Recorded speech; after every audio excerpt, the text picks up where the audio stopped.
Greetings, everyone. If you're joining us, I hope you're joining us for the Met and Wikipedia Women's History Month meetup online. So you are in the right place.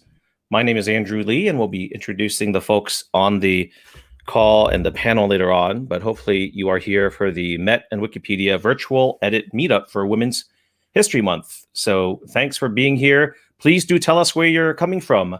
We are using a system called StreamYard, which allows us to go out to multiple platforms at the same time. So you might be seeing us on Facebook, on YouTube, or on Twitter, Periscope. So welcome, all folks around the world. Please let us know where you're watching from. We are always amazed by how many folks from around the world come to join us in editing Wikipedia, the #1 reference site in the world, and one of the top 10 most visited websites in the world.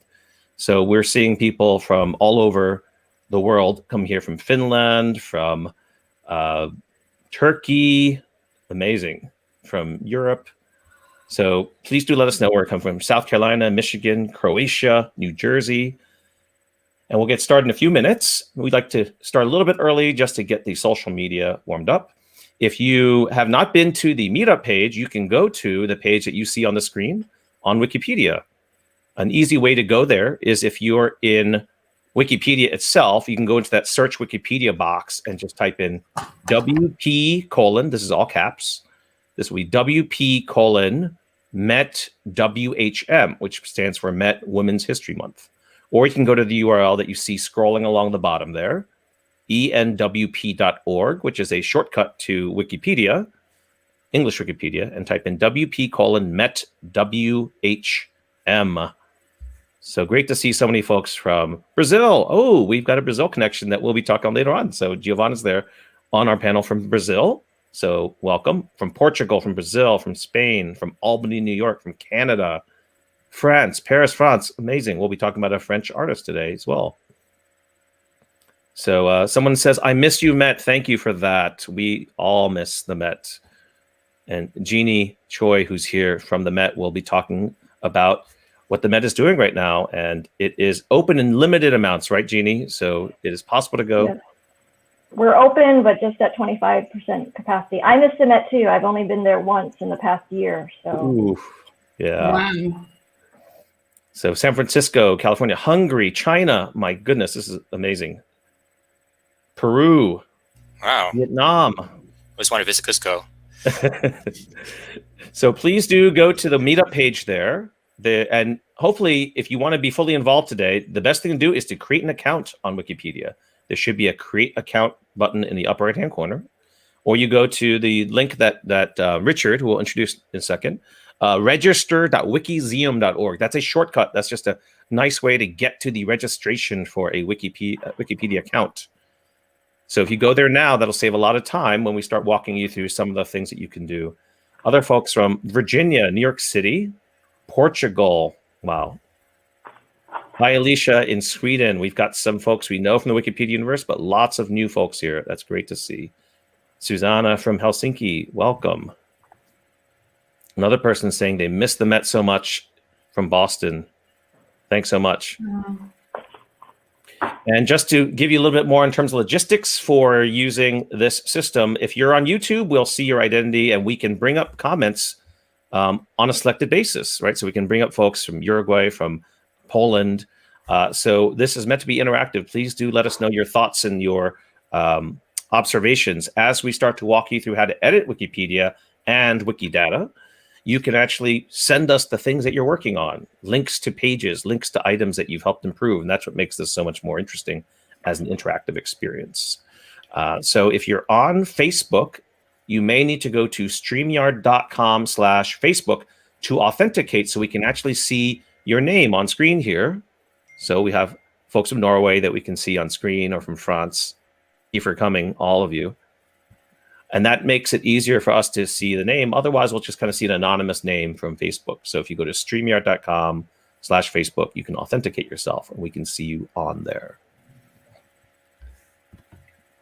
All right, so we'll get started in about a minute or so, or 2 minutes. If you can see the little timer in the bar left-hand corner, we'll be using the timer in different ways today. We're trying some new things as we are trying to work with the hundreds and folks that are out there joining us today. We're going to have little lessons on how to work with Wikipedia. Then we'll have like little 10-minute sprints where we're going to want people to work on things, and then we'll come back together after those 10 minutes and kind of see what's been going on. And you're welcome to share what you've been working on. So that little timer will become useful throughout the day, and we'll try to keep you in touch with what's going on throughout the day or throughout the next 2 hours or so. So go to register.wikimuseum.org if you don't have a Wikipedia account, and create one.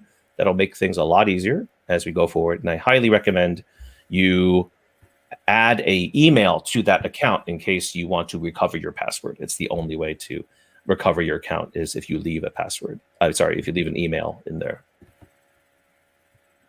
All right. So we'll get started in a second here. And you can go to the existing page here, the Meetup page, and start looking through some of the information that we have there. Don't worry if it's a little bit overwhelming. There's a lot of information there, but we'll walk you through that. You can already see some of the things that we have in store for tasks on how to improve the articles about notable women artists and their artworks in Wikipedia and Wikidata. Okay, the address of this meeting. So if you look at the bottom of the page, the bottom of the screen, you will see that we have a link to this page. The shortcut to this is, I think, Richard, if we go to wikimuseum.org, it should just get you there. Is that right? Yeah. And register.wikimuseum.org will help register you on our dashboard to help get your edits together, so we can see all the things that you create on Wikipedia and Wikimedia projects today. Right. So we just created a shortcut with wikimuseum.org. Will get you to this page. That's the simplest way. Or you can go to the link in the scrolling message at the bottom. All right. Ooh, getting close. We are done. All right. So welcome, everyone. We're going to get started in a second and roll the video.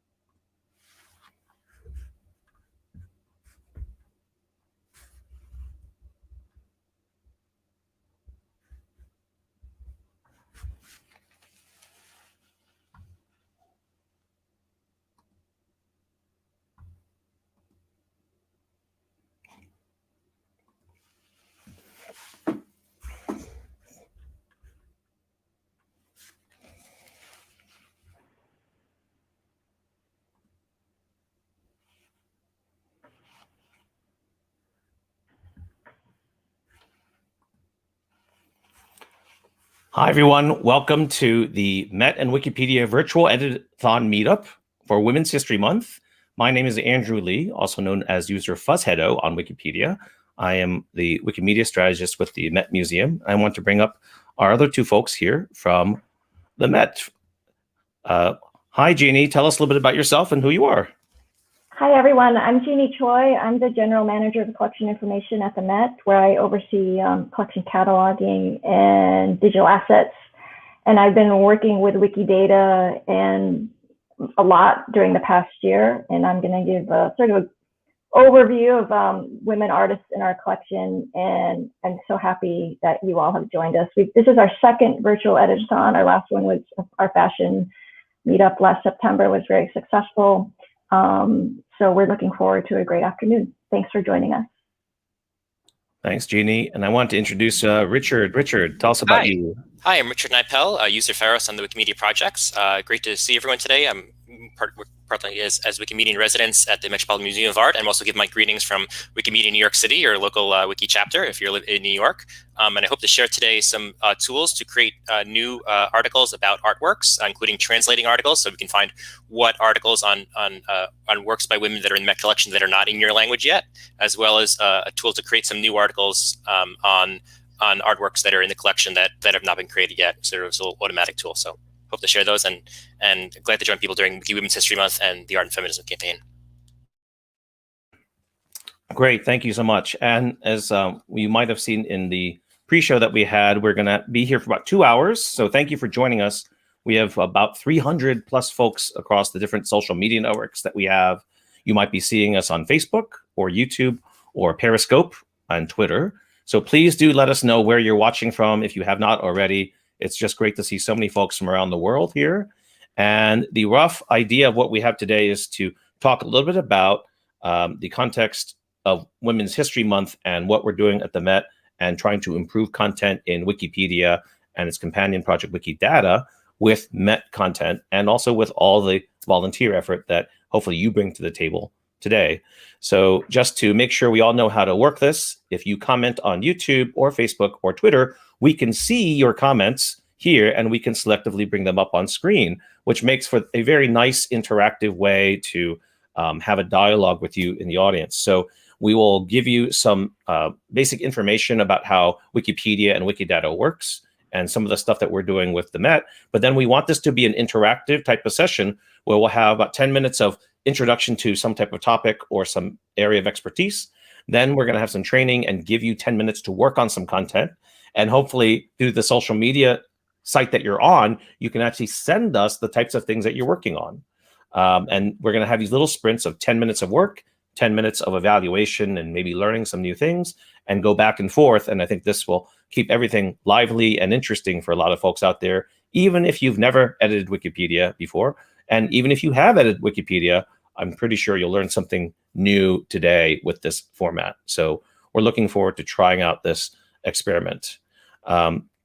Before we go any further, Richard, why don't you tell folks really quickly about making sure they have an account, and then we'll have Jeannie talk a little bit about what we're doing at the Met with Women's History Month. Yeah, I just wanted to share here. So we set up a little shortcut here for register.wikimuseum.org. It's a quick way to, if you have a Wikimedia account, to register as part of the edit campaign today. And if not, it's an easy way to start your Wikimedia career. If you don't have a username, we suggest picking something fun, maybe with a pun in it. Usually not your full name, but just something fun and interesting. That might be a pun or some other just random thing based on your interests or activities. So yeah, we welcome you to create a Wikipedia account, and that is your first step to being active in the Wikiverse. And tell us, Richard, they will automatically be registered on the dashboard. Is that correct? Yes. Once they go to this link, they will create an account and be automatically registered on the dashboard. We have how many people on the dashboard right now? We have about 50. We have 50 editors who are now registered on the dashboard. And if and let us know. We also have like a chat thing. Let us know if you'll let us know later if you're working in particular languages, because we also have to check. So we make sure we count, say edits made in Chinese or Bosnian. Great, thank you so much. So Jeannie, why don't we have you share your screen, and we'll have you start talking about the content at the Met related to women's history and some really cool things that you found with Wikidata. Sure, I'm just gonna, hope you all can see the slides. I just have a few slides that I wanted to show to talk about female artists in the Met. We have about 2,600 female artists, which is about 5% of our known artists, and they represent about 8% of the collection. And most of our works by female artists were created in the 20th century. You can see in this scatter graph that most of them were made between 1900 and the present day. And most of them were acquired. Well, we've been steadily acquiring, since the museum was founded. The two spikes you see in 2007, that's the Deanne Arbus Archive, which we acquired. And then 2009, there's a spike because that is when we acquired the Brooklyn Museum Costume Collection, which has a lot of female designers. And there's also a little spike in 1943. That was a lot of WPA works we accessioned then, and a number of them were created by women. And then this is a breakdown by department. So the Deanne Arbus Archive here to see our numbers. So the photograph department has the most, followed by the Costume Institute, drawings and prints, modern art, and the American wing. This is the first object in the collection that was created by female artists. It's a vase of flowers by Margaretha Haberman, Dutch artist, early 18th century. And this was acquired in 1871 at the very beginning of the Met's founding. And I just wanted to highlight a few women artists who some of you may not have known about. So one is Edmonia Lewis. She was American. She was an American sculptor, worked in the 19th century, and she was of African American and Native American descent. And we have two small sculptures by her, Hiawatha and Minnehaha. And we also have a group of quilts made by the Jeeves Bend quilters. They were a group of women working in Alabama in the 20th century. And this was part of our Souls Grown Deep collection we acquired in 2014. So these are a wonderful set of quilts. These are just three examples from Pearlie Kennedy Petway, Lucy Petway, and Sue Willie Seltzer. And there is a fairly decent Wikipedia article on Jeeves Bend, the Jeeves Bend quilters. There's no article about Pearlie Kennedy Petway. I think there's a basic article on Lucy Petway and a short article on Sue Willie Seltzer. So we would love if any of you want to contribute to these articles. It's a really great collection, and there's not a lot of information about them. And I wanted to show this. This is a knife handle, Japanese knife handle, and it's made by one of the very few women swordsmiths working in Japan in the late 18th and early 19th century, Sankodo Josui. I'm probably mispronouncing that name. But very little is known about her. So if there's anyone in Japan who out there who may know something about her, we'd love to, there's no article about her. I don't think there's a Wikidata item about her. All that is known is she worked in Edo, and she worked under another very well-known swordsmith. So just we would love to have more information about her. And I also wanted to bring up Mary Elizabeth Adams Brown. She was a collector of musical instruments, and she donated over 4,000 musical instruments to the Met, which basically formed the foundation of our musical instruments department. So I wanted to just, expand the focus of today's session, not just on female artists, but female collectors and female patrons. This is a painting by her, which we also have in our collection on the right by Andrew Zorn, and just two of the wonderful objects that she donated and collected: a rattle, Native American rattle, and a Javanese sasando, which is a type of plucked zither. And the great thing about the collection is she collected objects from all over the world, not just European instruments. So we have musical instruments from all corners of the globe given by her. And I wanted to mention three upcoming Met exhibitions featuring women artists. The first just opened this week, actually. Carol Beauvais, The Seances Aren't Helping. She created 4 sculptures that appear on the niches of the facade on the front of the building and museum. And this is our second commission. The first one's by Wengechi Mutu that went up last year. So this just opened on Monday. So if anyone is in New York City, please come by and look at the sculptures. And then we have a wonderful Alice Neel exhibition opening on March 22nd. This is the first New York City retrospective of her work in over 20 years. It's going to be a great show. And I also wanted to mention there will be a virtual opening on March 25th that is free and open to anyone. So if you go to our website, you can register, just sign up with your email, and you can attend the opening. It's going to be 30 minutes at 7 o'clock in the evening, and it will feature a tour of the show by 2 of the curators. And then a little further out in the summer, at the end of June, there's a photography exhibition opening called New Woman Behind the Camera, featuring female photographers from the mid-20th century, which we're going to talk about a little later because we have a list of them, potential work items. So that's what's happening at the Met, and I'm going to stop sharing. And I think I'm going to pass it back to Andrew. Great. Thank you so much, Jeannie. And I think this would be a great time to show the Alice Neel video. Would that be right? That would, was showing the pretty cool, very short 2-minute video that we had about her. So let me make sure we show that. I like to paint. I love to paint. In fact, I feel as though I'm living for a purpose, that life isn't just empty. One of the reasons I painted was to catch life as it goes by, hot off the griddle. After all, I represent the 20th century. I was born in 1900, and I've tried to capture the zeitgeist. I lived in Harlem for 25 years, Spanish Harlem. I wanted to show the environment plus the people that were living there.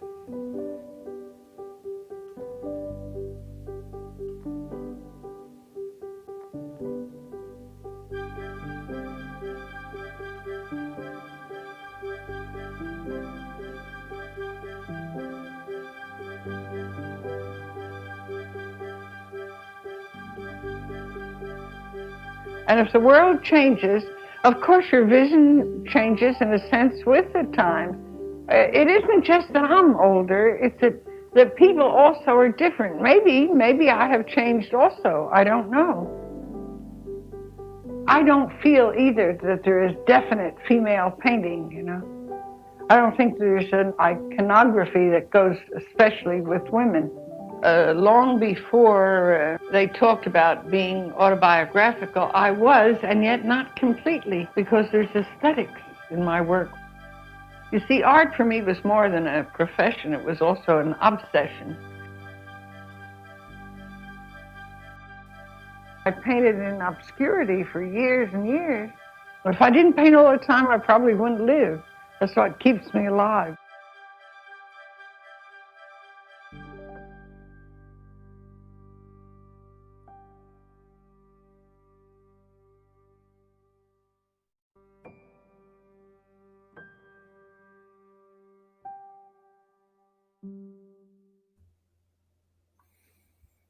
Great. So that's something you can also work on today if you want to work on the biography of Alice Neel, or to work on anything that we have in Wikipedia and Wikidata related to that. Sorry, Andrew, I just wanted to mention that video, that short video, which is about 2 minutes, is actually an excerpt from a longer interview, which that longer interview is about 20 minutes, and that is also on the Met's YouTube channel. There was a question in the chat for a link to that, the exhibition promo. So if you go to the Met's YouTube channel, you will see both the shorter version and the longer version. And the longer version is fascinating. She goes into great depth about describing many of her works and many of the works that are going to be in the show. So if you're an Alice Neel fan, I think you're really going to enjoy that video. Great, thank you for that. Yeah, so that's Alice Neel, and we'll also talk a little bit later about the we've singled out the 16 women photographers that will be part of the behind the camera exhibit coming up later this month, or not later this year. And so for now, I think what we'll do is give you folks a little bit of introduction to what we'll be doing today with editing content in Wikipedia. And you've heard Jeannie use the word Wikidata, and something that you might not have heard of much before, but we're going to have you folks have an opportunity to edit Wikidata. And it's probably kind of a strange word to you, so we're going to try to introduce that to you very quickly as one of the more interesting projects that has come along as Wikipedia has turned 20. We now have a companion project that tries to put content into a database for more interesting ways of accessing that content. So let me bring that up here right now and show you a little bit about what Wikidata is about. So again, my name is Andrew Lee. I am working with the Met as a Wikimedia strategist, and Richard is the Wikimedian in residence. And Richard, feel free to chime in. Richard and I have been doing a lot of work with Jeannie on bringing not only Wikipedia, the assets of the Met, but also into this new project called Wikidata. And it's really revolutionized the way that museums and libraries and other cultural institutions are connecting to each other, with Wikidata as a hub for the metadata for artists and artworks. So let me show you very quickly what this is about. So everyone has seen the little puzzle sphere before that is part of Wikipedia, but you might have never seen this kind of barcode-y thing, which is part of Wikidata. So if you were to think of Wikipedia articles as the things that you're familiar with, there's about 30,000 articles using Met images right now in Wikipedia, but there doesn't necessarily need to be a Wikipedia article about every single artwork in the Met, right? We've got very prominent, very famous artworks, but then we have a lot of other things that we probably don't need 500 words or 1,000 words for a Wikipedia article, but we'd still like to know about them, right? There's still significant works for an artist, or significant works of Egyptian culture or of Greek culture. So what do we do if Wikipedia can't hold them? And that's where Wikidata comes in, right? So we actually have not just Wikimedia Commons as a place to store images that support Wikipedia articles, but recently we've created a database called Wikidata. And the Wikidata database that we have takes a lot of the information that we have in Wikipedia, but also brings in new information from other cultural institutions. So you can find this at wikidata.org, and we'll be going to that multiple times today. And just think of it as a structured database of all notable works out there. So even works that are not notable enough to have a Wikipedia article, Wikidata can have a record or an item about them and link out to the information that's on the internet. So you can see why this is really interesting to museums and libraries that have a lot more than what we have even in English Wikipedia with 6 million articles. There's a lot more information out there that we're not capturing in Wikipedia, but we can do so with Wikidata. So if you were to think of Wikipedia as the multilingual encyclopedia of articles, think of Wikidata as a structured database of statements. Now, it's very abstract right now, but we'll show you that in a second. It supports Wikipedia along the way, and also organizes all the different digital assets we have in what we call the Wikimedia universe, right? So primarily what we're talking about when we talk about the Wikimedia environment is Wikipedia, Wikidata, and the image store, which is Wikimedia Commons. We have lots of other projects that are part of this Wikimedia environment, like a Wiktionary and Wikisource and other things, but these are the main three that we're talking about right now. So if you were to think about what is Wikidata really compared to Wikipedia, we like to sometimes call this in the museum and library world as they store things and not just strings, right? We store everything we can think of, not just text about things.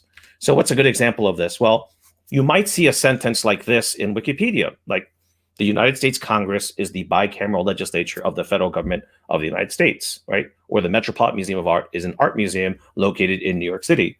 But instead of having a sentence like this stored like that, we can actually store the same information using almost like Lego blocks of information. And that's what we do with Wikidata. We'll store 3-part statements like United States Congress, instance of bicameral legislature, or we might say Met Museum is an instance of an art museum. And this is what's stored in Wikidata and allows us to do really neat things across different languages, because all we need to do is translate those little building blocks of information, right? So if we translate country to 300 different languages, then we get that benefit throughout the database that's in Wikidata. So here's an example of the contrast that we have. So we're going to be talking about this French painter, Rosa Bonheur, and you can see that the text in the upper left-hand corner is what you would read in Wikipedia, which is very useful, and you see this on Google. You see it when you do a search for her name. But wouldn't it be nice if we could do all kinds of interesting things with this information that we know about an artist? We can see here that it says she was born in 1822 and died in 1899. She was a French artist. But this is what we call kind of unstructured data. It's a written sentence. And if you wanted to see this in French and Spanish and German and other languages, you would have to put this through something like Google Translate. And we all know Google Translate's not perfect. So you might have its best guess at how to translate this. On the other hand, we could take all the information in that paragraph and break it out into little blocks of information, which is basically what Wikidata does. So for example, you will see in the rest of the screen there, the stuff that we store in Wikidata. So you will see date of birth, 16 March 1822 on the Gregorian calendar, place of birth, Bordeaux, date of death. So basically think of all the information we see in that paragraph but broken down into its elemental bits. And the cool thing about this is once you have it broken down there, you can do cool things like show me all women artists born in March 1822 in somewhere in France. And you can get that answer back from Wikidata within a second or two. That's the power of structuring this data rather than having to comb through all the Wikipedia articles to find this information. And that's, in its essence, what the benefit of Wikidata is. So what does this look like when we store it? You can see that you can imagine that all this information that we're storing about artists and artworks is like a gigantic sprawling graph that we store in this database. That's why Wikidata and databases of this type are often called graph databases. The cool thing is you don't have to know any of these details. Just know that it's kind of interesting that Wikidata stores all these different connections, and you can harness the power of these connections. And we'll show this to you later on, how we can use this to improve content in Wikipedia and Wikidata. So you'll see that one of Rosa Bonheur's most famous works is the Horse Fair, which the Met has. And you can see we can actually model this in Wikidata by saying not only is she the painter of this or the creator of this, but Horse Fair is in the collection of the Metropolitan Museum of Art. It is a painting. It is a creative work. She is a citizen of France. So by looking at this graph, we can actually ask Wikidata interesting questions, such as, show me all painters born in France who are women who have our art in the Metropolitan Museum of Art. And that's how we create our work lists and how we can organize things faster and better with Wikidata. So what are the two things that we can do today that we're introducing to you using Wikidata? Well, why is it important? So I think there's two different areas that we're going to focus in on today. So one is visualization and discovery, right? It's one thing to read a Wikipedia article about a painting. It's another to say, we now have a tool to browse the universe of paintings in any way that you want. And that's basically what we can do with Wikidata. So for example, here's one where you can actually look at a timeline of all of her works, and that can be generated within a second on Wikidata by just saying, show me all of her paintings and the dates that they were created, and put it on a timeline. So you can actually have user-generated narratives. You can tell your own story or craft your own story with Wikidata. The other thing we can do is also use the powerful and precise functions of a database to help us detect problems, to detect bugs, to make sure data is consistent. For example, making sure that people are born on a date before their death date, which sounds funny, but that's something we often find are problems with the database. And we go in there and try to do some basic checking of data with Wikidata. That's something you cannot do with Wikipedia, but something you can do with a database. So we'll show you later on how we can actually display the knowledge graph of content and have you help improve Wikipedia and Wikidata simply by clicking on the different nodes there and discovering things that you can help fill in the blanks on. So this is a Wikidata query of what are themes depicted in her paintings. And something you can help out today with is to look at any paintings that have no depiction information and help us enter in things like lion, horse, dog, person to tell us what are in those paintings. And some really neat things can happen when we know that information. So those are the two tasks that we're going to be basically asking you to partake in. But don't worry, if you'd rather just help improve Wikipedia articles that you're more familiar with, that is absolutely something we encourage you to do as well. And Richard can talk a little bit about that in a second, about how we have those work lists for you. So I think that is it for now. Richard, do you want to talk a little bit about the other tasks that we have at the bottom of this diagram right here? Yeah, I can share. So we have a couple of work lists. So we have a tool called MBabel for the Museum of Babel, which helps generate a new Wikipedia article based on Wikidata. So using some of the information loaded from the catalog and from users to start a brand new Wikipedia article on a particular artwork. We have exhaustive lists, of what we have on Wikidata for women artists in the Met, their individual artworks. We have sort of split up by time period, and we have some recommended ones here. So these are red links, and if you click on one, you can see an example of how you can start a draft article. And then you would just improve it. You would add sources. Everything links to the Met website for that artwork, and also you can find other sources. And it's a great way to create a draft and sort of not have to learn the wiki code if you're not as familiar with wiki code, or if you even just know the wiki code and you don't want to spend all the time doing it. It puts the image in a nice little box. If you want to click on one of those, we can give an example of one of those red links. Andrew, since you're sharing, you can click on. Any one of those. You want to click on one of these red ones? Yeah, click okay. on one of the links. Let's go with the first one. Yeah. So this is a memorial head from a particular African culture, and one of the interesting things about this is that it comes from a tradition that was dominated by women artists. So it's relevant for today. And if someone starts this article, probably it should be modified a bit. Probably shouldn't just be about this particular sculpture, but about the whole tradition. And that would be a great thing if someone wants to start that today. And you can start it, and then the red link will become blue, and then other people can edit it, and we can make a nice collaborative thing out of it. And I picked about, I think, 6 really interesting examples that are in the Met collection that don't have any article on Wikipedia, English Wikipedia yet. And you can create those today. And there are also some more exhaustive things in the longer list, which you kind of want to evaluate individually whether they're suitable for an article. This sculpture has some great documentation on it. I read a few articles. I've read a few like academic pieces about it. So there's definitely a lot to write about this sculpture. It sort of shows like the freedom of or the aspiration toward freedom of youth for girls in the early 20th century. So by roller skating, which was, I guess, new at the time. Yeah, thank you.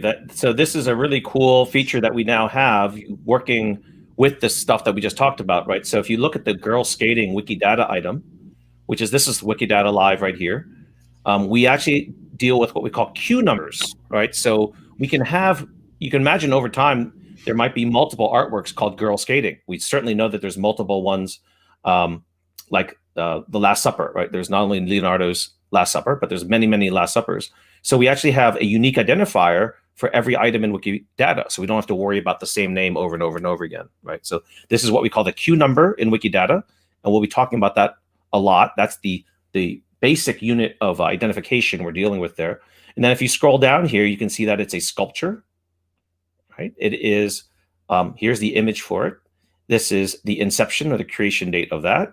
The creator, which is here, and then it's made of bronze. Now, what's curious about Wikidata, which is great about Wikidata, is when you want to edit that, there's an edit button right there, right? So that's great. Instead of having to find the edit button, which you might have to do on Wikipedia, right? Wikipedia, it's at the top of the page. Sometimes you have to find that. In Wikidata, it's right where you want it. And when you edit that, it is not just free text. It is actually checking against all known entities in Wikidata. So sometimes we call this like editing on rails. It is a controlled vocabulary of things you can add here for the creator, which is good because it forces you to make sure that the artist is known to Wikidata, right? So that's something that I'm going to hit cancel. So we don't want to save that. But this is also one reason why Wikidata is often easier to edit, because it actually builds on the work that's already in Wikidata.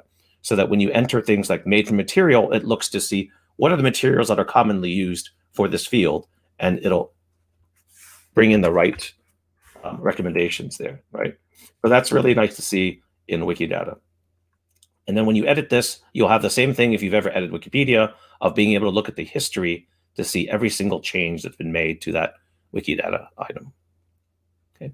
And the reason why we want to show this is that it draws on this information to create this draft that Richard has helped us make here, right? So basically all this information that we saw in the Wikidata item is being pulled in to create the skeleton of the article. So if you're interested in just editing Wikipedia articles, absolutely feel free to do that. Let me show you two ways that we can do that. One is to go to the bottom of this list here and to actually go and click on the red link there, or you can go to these lists of artworks that we've created here and go ahead and create new articles by clicking on the red link there, and it'll open up the same type of template, right, Richard? Yeah, you just want to be, probably paintings and sculptures would be more likely to be appropriate for Wikipedia articles, but you can experiment and see what's interesting. I also want to share the translations. So this will be relevant to anyone here who's multilingual. So this is a relatively easy way in. So obviously Wikipedia is in about 300 different languages. And we've made lists of all of the works by women artists that are in the Met collection that are in some language of Wikipedia, but not in yours. So if you want to click, a good example would be Spanish. If you click on the link for Spanish right there, that'd be a good example. Mm-hmm. It's that second link there. This one here. Yeah. Oh, I'm sorry. Can you just, sorry, I got to fix that link. It's Wikidata : yeah, that's that one. Mm-hmm. So yeah, so these are all works that exist in at least one language of Wikipedia, but do not exist in the Spanish language. So if you click on that little language link there, excuse this interface because it's using something from a few years ago, but you pick which language you want to translate it from. So you probably want to pick a relatively close language. So in this case, maybe French, and you can start translation, and it lets you translate it to that target language. Nice. And it's a good way if you're looking for something that's already complete and you sort of just want to use your linguistic skills and put them to pure wiki work. It's a good way to do it. And we have not just for Spanish. I think I have a list for about 20 or so languages, and we can add other languages too. So if anyone has a request for languages, I guess maybe the quickest way to put that in the Wikimedia chat that we shared, chat.wikimuseum.org, or in the talk page of the English Wikipedia event article. But we have we have Armenian, we have Hungarian, we have Japanese, we have most of the languages there. And I fixed that particular link, but the top link has the link to all the languages there. The link just above the Spanish one. Right. Or unless I misformatted that one too. But in case I'll fix it. I think it's okay. Yeah. Okay. Yeah. Right. So yeah, we have such an international audience. If you are so moved, you can actually do translations, which is great. And these are all the pre-configured languages. But as Richard said, we could probably add more as we need to, right? So that's great. Yeah, I can edit on 2 minutes notice. Any language you want, I will edit. That's my commitment to you. That's great. Excellent. So we actually have just a very basic introduction to some of the principles of editing Wikipedia, and I thought we'd just introduce them right here. They're very simple. We actually have entire help pages based on this content, but I thought it'd be nice to just show you some of the basics that really pervade all of the Wikimedia projects. And this is really interesting to know because you probably all are very much consumers of Wikipedia and Wikidata and all the content we have out there, but you might not have known there's actually a large set of policies out there that ensure what you're reading is actually pretty darn good content. So the most important thing here is what we call the NPOV, or the neutral point of view. So you ever notice that there are not 10 articles about conflicts in World War II? There's only one, and you get all these people to collaborate by agree to a neutral point of view, or to push and pull and to negotiate some kind of neutrality while editing Wikipedia. The other thing that makes Wikipedia and Wikidata work is that we're not looking for people's novel theories about how the universe works or how gravity works. We're looking for real citable, proven work that's out there. We're not looking for original research or theories here. And the key to that is using reliable sources. So you notice that at the bottom of Wikipedia articles are extensive footnotes and references to other places on the net to prove that what is in the article is actually backed by a source. So that's what we call our reliable sources policy, because that is what leads to V, or verifiability of content. So this is true whether you're editing a Wikidata item or Wikipedia article. We're looking for things that you can find references to and can be proven to be true in the sources that you're referring to. And then also what we're seeing as well in terms of whether you should even have a Wikipedia article or a Wikidata item is something called notability. So even though Wikipedia is gigantic with 6 million articles, there is a certain notability threshold that we have for Wikipedia articles. In general, you want to be covered by several sources. You're known for more than just one event, that you have a track record of being notable in the mainstream media or in scholarship. And then Wikidata has a much lower bar for notability. So we actually allow a lot more into Wikidata, including, as you saw, lots of artworks that may not merit an article by itself. So these are your basic 5 kind of principles that work across all the different projects out there. And again, we're not going to dwell too much on any one of them, but just know that when you add references and information to Wikipedia articles, you really do want to observe these things. And we're happy to take questions after these little 10-minute sprints to demo some of these things for you, to how to add references, to how to add more content. But we want to get you working quicker right out of the box.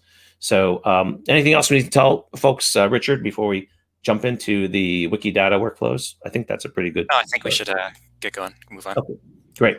So let's just show you very quickly what we have in store for you. And maybe we'll show you just one of these, and then we'll show the other one after our little sprint. So one of the things that we thought was interesting was we can give you a bunch of things to improve on Wikidata. One of the things you can do right now is just to go to this section of the Meetup page and say notable women artists of the Met. If you just want to look through them, you can actually click on the show button right here, and you can actually open up a list of notable women artists from Wikidata. So Jeannie, give us a little bit of a background in how we generate this list. These are women who have significant works at the Met. Is that right? Yes. I think it was based on number of objects. And a lot of them are fashion designers. And I think there's a big, Andrew, you can probably talk more about it, but there's a big gap on Wikipedia and all the wiki platforms on fashion, correct? Yes, that's right. Yeah, so that's one of the reasons we love having fashion edit-ons, and a lot of these women are fashion designers. So that's how this list was generated. But you know, it might not. If you're looking for a particular artist, feel free to go to that artist record. This is just, I think this one's based on object count in the collection. Right. That's right. So these are object counts, or we might have pulled in from folks like Edmonia Lewis, or very notable works, right, in the collection. And there's two different ways that we're kind of recommending folks interact with this. One is you can just go directly into the item, right? So if you're like, oh, I actually know quite a bit about Lucia Prada, and you can actually just go and open the Wikipedia article like that. So this is her information here. And then what you might not have seen before, it's kind of hiding in plain sight, is to get to the Wikidata item is Wikidata right there. It's hidden in a sea of links, which there's no easy way to fix that, but you just have to know to look for it there. If you want to get to the Wikidata item, it's right here on the left-hand side. And if you click on that, you will see that there's the Wikidata item. And so one of the things that you could easily do is just to make sure that everything you read in the Wikipedia article about where she was born, about where she studied, this is a big one. Like, we actually don't have a lot of great information about folks in Wikidata sometimes about where they went to school. So you want to go over to the Wikidata item and perhaps go through here and make sure that all the information that's in Wikipedia, which is 20 years old, is in Wikidata, which is fairly young. You know, it's been around for less than 10 years. So we're still moving a lot of information, and we may not have everything in here. So things like occupation, employer, educated at. Fortunately, we do have University of Milan here, but you might want to make sure that all the information we have in the Wikipedia article is in fact in the Wikidata article. So that's kind of working on a person per person basis. Another thing you can do is actually to go through and look at whole swaths of people. So we have this tool called Tabernacle. And if you go in here, you can actually bring up an entire table of all the artists that we have here. So this is a really nice way to work, because it actually highlights work that you could do very quickly in red. So you could actually go in here, and this is a table that kind of looks like a spreadsheet, but you can actually just double click in here and start editing, right? So if you can go in here, and let's say we're going to take her name here, Emily Petway, and we don't have a French label. So I can go ahead and just go in there and go ahead and paste it in there. It's saved. And I'm actually editing Wikidata live in this table format like that, which is pretty cool, right? So the red boxes are asking you for contributions. It's saying, hey, we don't have a description of Mertline Perkins in French, and hopefully you can translate African-American artist, or you even copy it from another entry there. So that's work you can immediately do. Or you can help us fill in other things, like they're a student of another person. Where were they educated? What movement are they known for in the artistic sense? These are all things you can add directly here, or just go straight to the entry and enter them right here. So again, if you have any questions, we're going to just do a 10-minute sprint of editing, and we can always come back and show you more things during that time when we evaluate the work that's out there. Okay, so you can use Tabernacle or go directly into those things to do that. And then the last thing I'll show you before we get some work done is this tool, which is kind of neat. So this is a tool called Knowledge Grapher, and this actually shows you kind of all the works by an artist. So this gives you another way to look at what work is out there that you could engage with. So I'm going to start with a modest one first. I'm going to say, visualize all works by Edmonia Lewis. So you can go in here and see, this gives you a cool graph of what we have in Wikidata. And this is nice. You can actually drag these around on your screen. You can actually do all kinds of neat things with this. And the nice thing about this, it shows you right away in yellow what is depicted in that artwork. So you can see that Minnehaha here depicts not only the historical figure here, but a woman, headdress, necklace, things like that. And you can see all the different themes that Edmonia Lewis had in her sculpture. But what's really jumping out at you is that we don't have any metadata about what's depicted in this. So this would be ripe for contribution right here. So you can actually double click on this here. Oops, if it jumps back here in a second. I'm going to have to go to this one. Okay, so go here, it's forever free. And you can see that we don't have tons of information for her, for this right here. We can actually say add a statement, and we can say depicts. That's the way that we add depiction information there. And if we go look at this can see that it is got a chain. It's slavery, which is one of the themes there. But let's just go ahead and type in chain like that. And you can see that it's not a retail chain. It's a chain right here. And again, this is the controlled vocabulary Wikidata. Choose that one and hit publish. And we've now added useful information to Wikidata. That's it. That's really cool, right? So we encourage you to try that as well, as you can work with the graphs that we have already here, add information there. You can even go to all of Rosa Bonner's works there, or you can go to Knowledge Grapher itself, which is a little tool, and just enter in the Q number of any artist that you're interested in. You can go and look at Mary Cassatt, which I encourage you to avoid right now because it's really big, but you can actually go and look at other graphs like this. And just to browse them is just really interesting. If you just peruse it and to find out what you can do here, it's really fascinating to see the stuff that we have in Wikidata and what you can do next. So what are some of the tasks we can do here? You can see that all these things with Q numbers here are ones that we don't have a label for yet in English. And that's something you can do right away, is go to the item and help us put a label in right there, right? How do you do that? Well, you go down here and you can go and look at the URL of the object at the museum and help bring in the labels that they have. Okay, yes. Okay, so, this one we might not have right away, but we can go in and look for this item in the museum and then find out what its actual label is, or we can go in and see what it is in other languages. Like here's the Dutch name, so we can bring that in and make it the English label. So this is just showing you how this gives you a whole bunch of different things you can do here. And don't worry if you don't understand everything right away. We can explain it if folks want to see more of this. But the idea here is that these are the artworks. These tell you what kind of artwork it is. And these tell you in yellow the theme or the depicted information that's in there. So you can start to see that Rosa here really loved painting animals, which is in fact her area of strength here, right? All right, so that's all we want to show you for now, and we can always show you more later on in the editathon.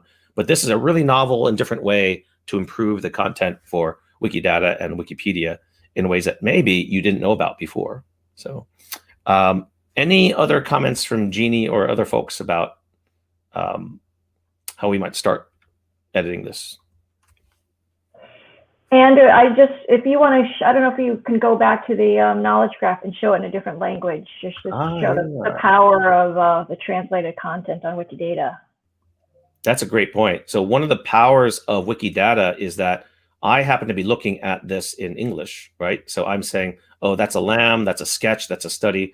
But the power of Wikidata is that it's automatically useful in many languages at the same time. Oh yeah, thank you for saying that's the largest knowledge graph you've seen. This is not big compared to some things we can show you later on. So I have a pretty powerful computer, so we might be able to show you some really big ones later on, which are really interesting. So as Jeannie said, we can actually go in here and say, this is the code, which you don't have to know about to make this, but I can actually set this language, let's say to Spanish. So now when I run this, notice, hopefully, all these different terms are now in Spanish, right? So it is pretty fascinating that all the depiction information, all the types of artworks are all now in Spanish. And we have the, how many languages do we have now, Richard? Like 300 languages that you can choose from up here, right? So you can choose whatever you want up here, in even some languages I don't even know how to select, but there's tons of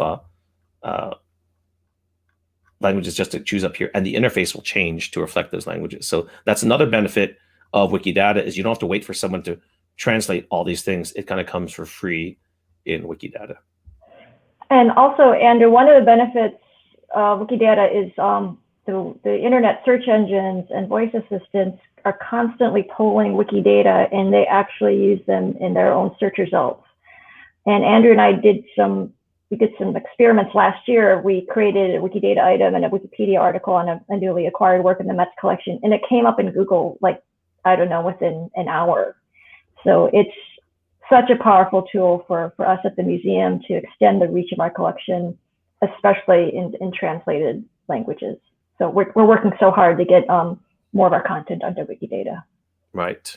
right? So yeah, that's something that, as Jeannie said, we've done experiments where an hour is typical. Sometimes we've seen it in less than 10 minutes. You add something to Wikidata and Wikipedia, and boom, it's available in Google within 10 minutes. And what's fascinating is if you go to your iPhone, everyone knows that you can kind of do Siri search on your iPhone. You just start typing in the artwork. We've seen it show up within 30 minutes or so on your iPhone, because it's been ingested by Apple and put available on all iPhones, which is pretty fascinating if you think about that.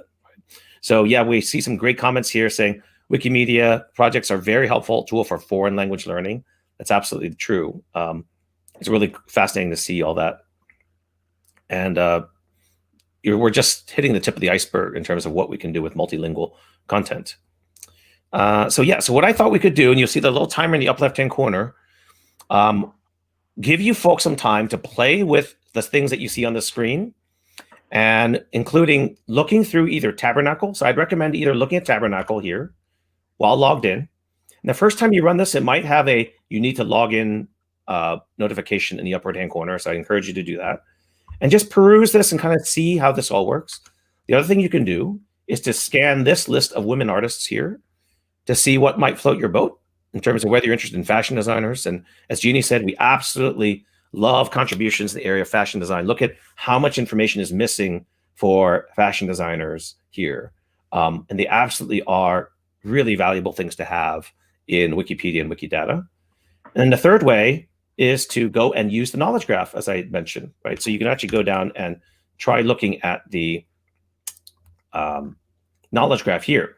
Click on Rosa, click on Edmonia Lewis, go ahead and enter in the Q number of any artist that you're interested in and look at the knowledge graph and start working there.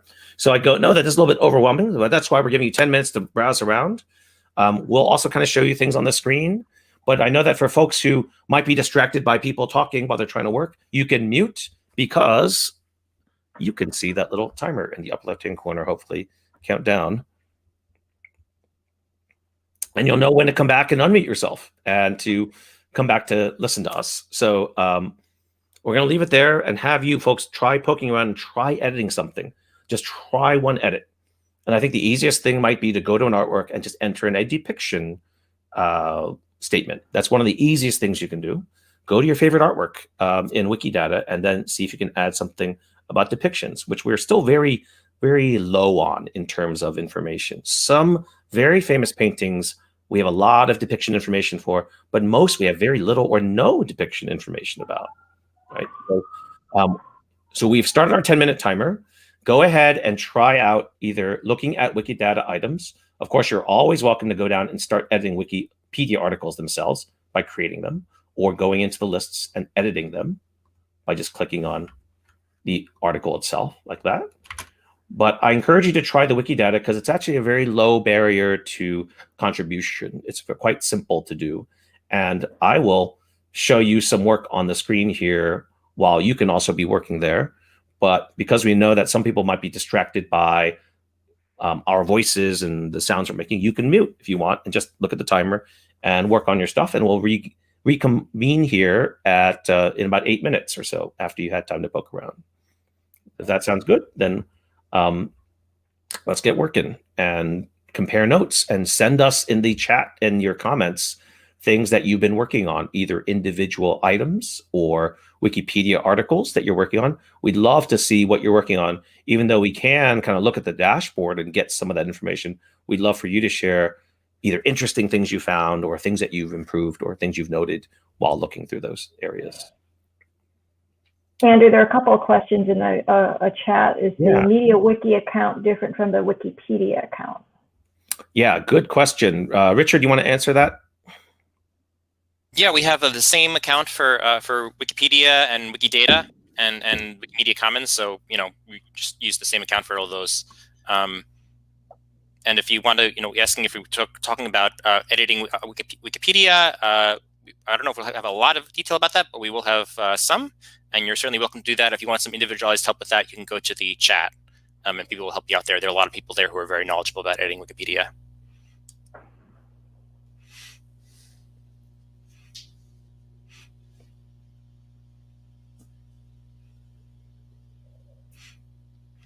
I don't know if you want to we want to introduce some of our other guests? We have actually a few other guests.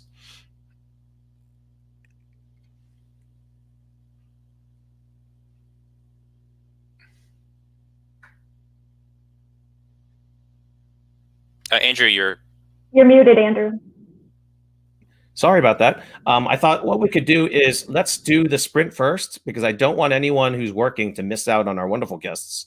So what we can do is the first thing we do when we get back from the sprint is to introduce our guests, if that works for you, Richard. And then what we can do in this kind of working time is to answer questions on screen and to show basic Wikipedia editing, knowing that hopefully a lot of folks are tuning us out because they're doing great work and working on Wikidata or Wikipedia. So if that works, we can answer some of the questions on screen in sequence, knowing that the timer in the upper left-hand corner shows that people can keep working for another 6 minutes while we go over some basics here.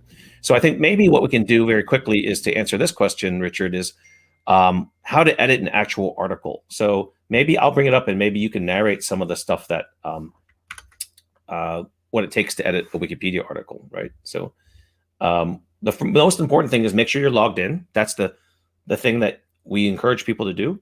We actually have two different ways of editing articles. One is the source editor and one is the visual editor. We highly recommend people do the visual editor. It may be, and Richard, maybe you know better than I do, it may be that you get pumped into the text editor like this, but if you want to move between them, you can go to the pencil icon and go to visual editing. And that's by the easiest way to get into the visual editor mode. Obviously, one of the easiest things you can do is to add a fact, or to correct a fact, or to add a sentence or to mention, where this artist's work was shown, maybe where they went to school, maybe who they taught, and to add references. So often there will be, references either from a museum or from a different publication, from a newspaper or magazine.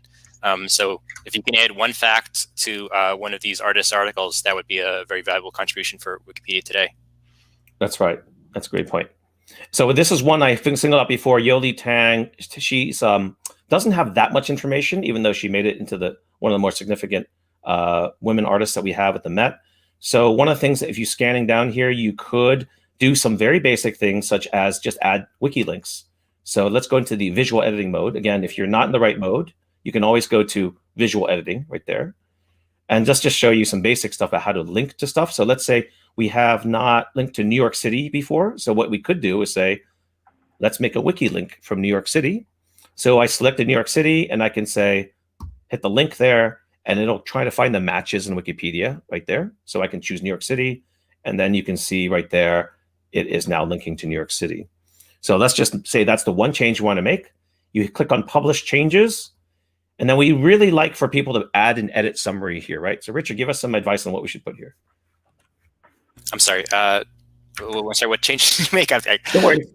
Just say added wiki link to, say New York City, or just say NYC, right? I'm trying to keep up with the chat. Okay, no worries. So this just gives other people an indication the fact that you added something here, right? So there it is. New York City now is live. And we encourage people also to look at the history of the article. So right up here, you can say view history, and you'll hopefully will see your edition, or my edition, which is right there. And this is why it's important to add a edit summary, is that without even having to inspect the page, I can very quickly see what has been changed. So this is just kind of being a nice citizen in Wikipedia. And you can see that hopefully other people have added useful things. Yes, okay, this person said, I removed 2 links. This person said added press coverage. So this is just, people talking to people while editing about what has happened to the article. All right. The other thing you might want to know about is the talk page. So this is meant for human reading, but if you want to discuss with other editors saying, hey, you know what, I think she graduated this year and not that year, you could go to the talk page and ask a question of folks and see what has been discussed. Her article is fairly new, so it's not going to have a lot of discussion, but what you could do is say, new section, and say question about at school. And you can ask a question here and say, when did she go to school? Right, so like that. And the way that we sign our comments is kind of arcane in Wikipedia, but we put in 4 squiggles or 4 tildes like that, and that signs your name on the talk page. This is what we call wiki markup. And unfortunately, this, you still need to know some of this older wiki markup to do discussions, but it's not too hard. It's just typing in there. If you hit the show preview button, which I encourage you to do, you can kind of see what it'll look like. It'll post a question and it'll sign your name at the end there. And that's just the basics of talk pages on Wikipedia. And we highly encourage you to engage in dialogue if there's some contention or some unknowns that you want to talk to other folks about. Okay. The only other thing I can think of right now that's easy to do is to show you how to put in a reference. So let's see if we have any information about Yoli Teng that we can find on, let's say, Google News. This is typically what a Wikipedia editor might do, is to go through here and find out.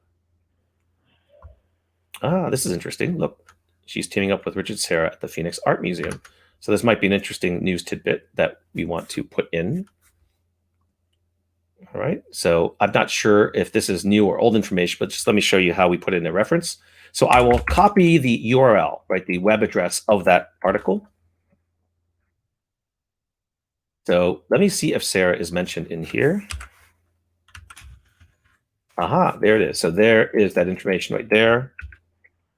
There's nothing in the prose, right? So you could write in something that is longer. So let me just show you what that might look like. I might hit the edit button here and say something like this. I'm going to start typing in here and say, she had a show with...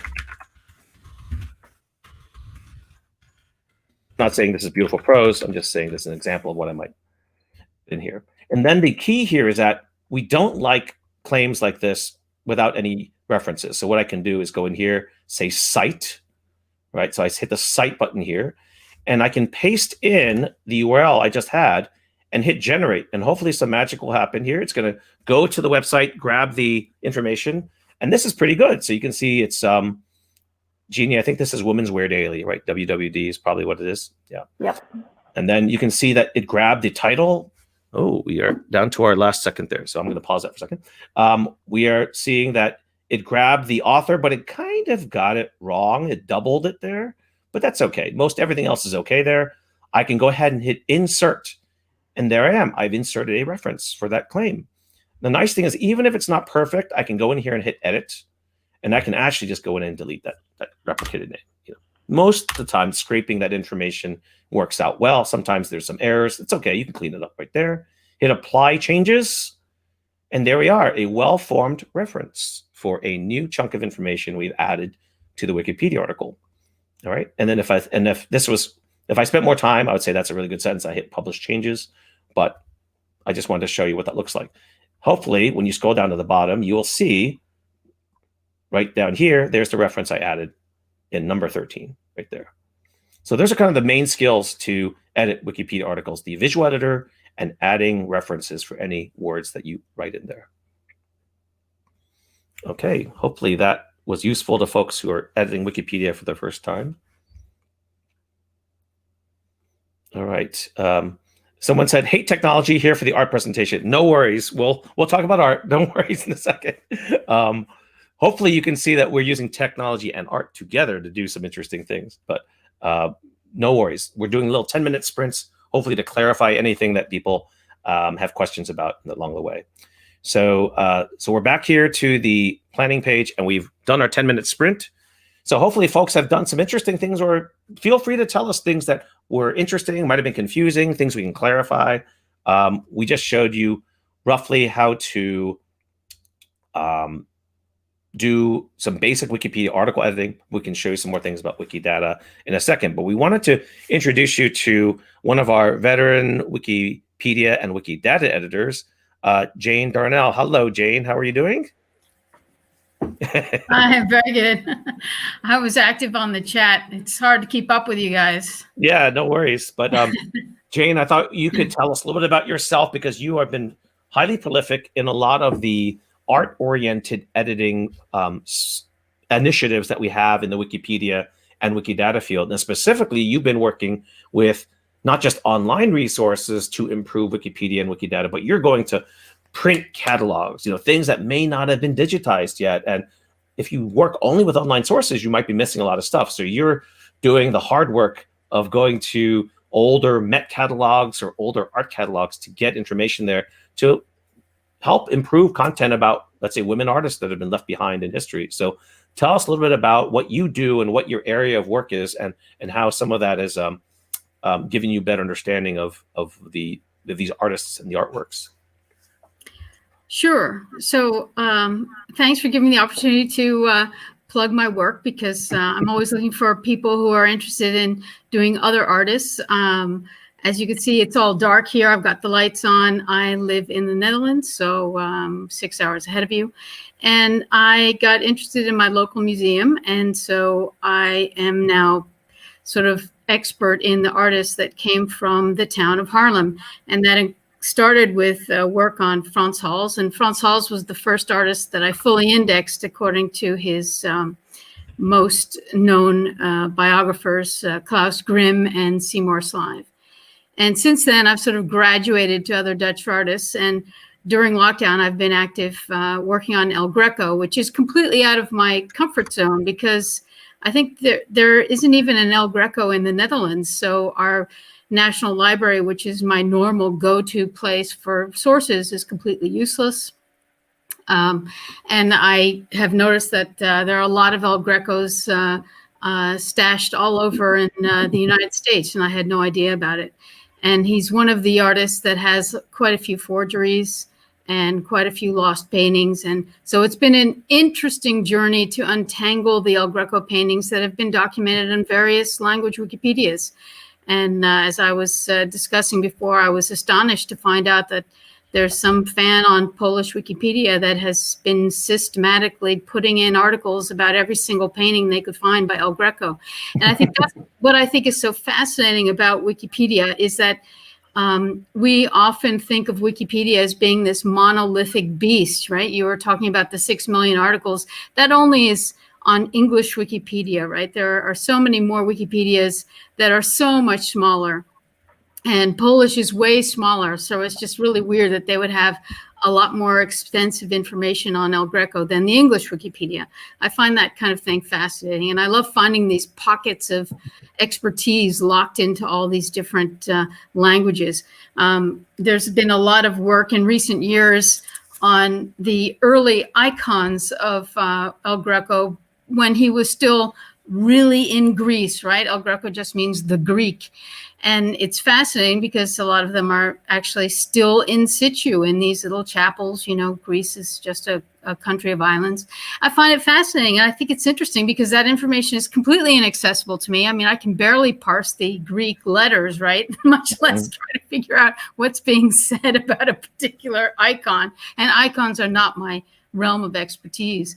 But that said, I do think that catalogs are important. And I think it's important to track down for every notable artist the cataloger who is behind that artist, right? So in the case of El Greco, he's one of these painters, a lot like Frans Hals, which is maybe why I latched onto him, that he was rediscovered by the Impressionists. There's something about his work. If you actually look up one of his paintings, one of his more glorious tall paintings. Actually, the Met has a great painting. It's been cut down, but it's just the lower half. It's called the Fifth Seal, opening the Fifth Seal, or the Vision of St. John. And the colors are amazing. And the brushwork is amazing. And it's fascinating because you realize, he really does seem very impressionistic. When they talk about Frans Hals being impressionistic, they really mean about how, he got impatient with doing all the lace and it was all sort of scratchy and quickly done. But when it comes to El Greco, I mean, he's just way out there in Neverland. You realize, okay, this is like completely off the charts. Everyone's saying, oh, he was so heavily influenced by Titian, that little self-portrait by the Met that's on his Wikipedia page. It looks a little bit like Titian. It's sort of Titian-esque. And then you look at these tall paintings, you're like, whoa, what is this guy? And I think that's so much fun, is that you don't know where your journey is going to take you when you start in on one of these catalogs. You're just sort of plugging away number after number. But while you're going, I mean, they often are produced, these monographs are produced in chronological order. So you start off with the early works, which tend to be very, very standard, right? They tend to be, these are the A students who are following the the works of the day. I mean, if you look at Picasso's early blue period, this is his younger period, right? It looks more like, the kind of realistic paintings. And then it slowly gets more and more abstract. And that was true of Frans Hals, and it's equally true of El Greco. And so what I also like about catalogs is that it's very easy on Wikidata to get hooked in. You drop down the rabbit hole and you don't come out, right? It'd be like weeks later and you're like, where was I? What happened? Is it Saturday already? How did that happen? Well, that can't happen to you when you're on a catalog, because a catalog is always finite, especially exhibition catalogs. I mean, what is an exhibition these days? Maybe top 20 works. I mean, nobody can afford it at first of all. I mean, if you're talking about the last really, really big Frans Hals exhibition, I think it was about 120 works, and it was back in before World War II, and back in the 1930s. Since 1950, nobody could afford to have that many Frans Hals under one roof. And, people might get scared that, you couldn't insure that even. And you look at something like the recent El Greco exhibitions in 2014, I don't think any one of them was more than actually 10 works by El Greco himself. And the rest were all these, works by people in his orbit or in people who were considered to be his patrons. And you do need that extra stuff to sort of support your understanding of the artist. Thanks, Jane. I think one of the things that you've done a lot of good work within the catalogs, and one thing that maybe perhaps you could share today is looking at the catalogs and how women artists have been attributed and misattributed over time, and how that's covered on Wikidata and how it's covered in traditional museum catalogs. Well, women artists have been misattributed for, the earliest ones. I think the most notable misattributed artist that's now been, unfortunately during lockdown, but she had a great show at the National Gallery in London last year. That was Artemisia Gentileschi. I think 100% of her works were misattributed until very recently, like 20 years ago or something. Wow. And the other one that I could think of, which just a couple of years ago, was Michelina Wautier, whose works were considered to be by somebody else. Maybe her work was considered to be Artemisia's work. So Artemisia was being represented with this work of another woman artist. I mean, it's crazy. And I think that's fascinating that that happens. You wonder why it happens. But, going back to Frans Hals, Judith Leister was his pupil. She was documented as his pupil. Virtually all of her works were attributed to Frans Hals as soon as she died. So it was very quick. Even though there were engravings after her paintings, the engravings actually said, and this is in her lifetime, they actually said Frans Hals. And it does make you wonder, like, oh, maybe there's more going on that we don't know. Maybe there, it wasn't just a question of erasing these women willfully. People knew who painted what. I mean, it was quite a production to produce a painting. So you have to sort of untangle what were the chains of ownership and what was the message that a painting brought. And I think it was, historically the case that if you could prove something was a big ticket item, then it was going to bring more money than if it was by a pupil, right? We know this from all the work on Rembrandt. But what I find interesting about Judith Leister in particular is that she never left Haarlem, but neither did Frans Hals. So it's very obvious. It's always been obvious what the works are. And it's just so interesting to me that she could get so 100% misattributed so quickly and stay that way for centuries until somebody actually started studying her signature, which seems crazy. But then we forget that all these paintings were covered in a great big thick layer of nicotine. The Dutch loved their white, clay pipes, and they were smoking constantly wherever these paintings were hanging. And we keep forgetting that nothing was cleaned until the Impressionists. Impressionists started making money. They bought the paintings. Frans Hals was a painter's painter, so was El Greco, and it was the painters who actually dared to start cleaning off the surface, which everybody thought was awful. And now, you sometimes you will look at these Sotheby's these Sotheby's records, and they'll actually say something like, oh, it's been badly abraded. Well, what they mean by that is that somebody cleaned it a little too overzealously. But of course, nobody knew how to clean this stuff. So they were just like putting on soap, right? It took them a while to figure out. It's like you can clean this stuff without damaging the paint.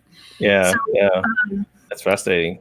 So I want to bring in Kira. So I want if Kira, you can introduce yourself. Kira is the head of our Art and Feminism project, which has been so successful in engaging volunteers and improving areas and what Jane was just talking about. So Kira, introduce yourself and tell us a little bit about what you do with Art and Feminism.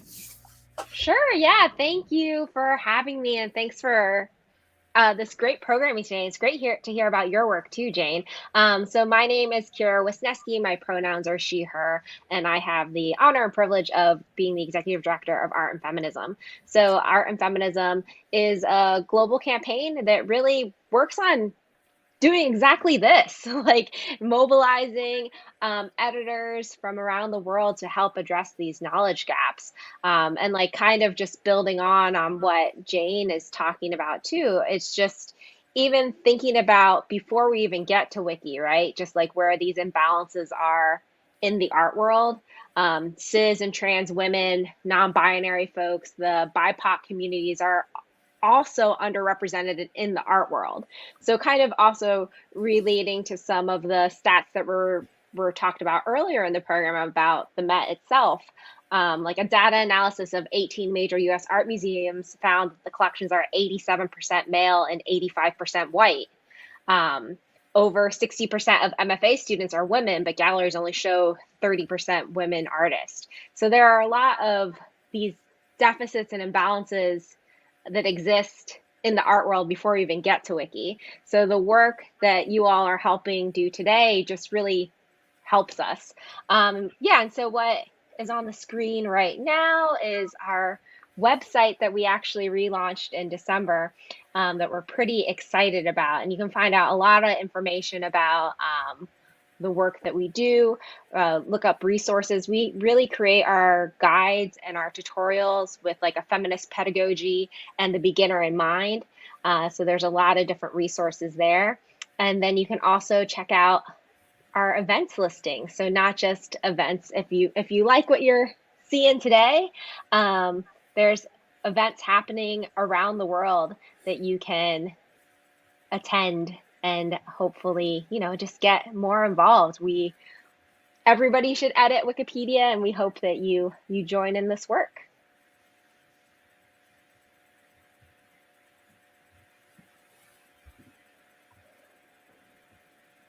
Andrew, you're muted. Andrew.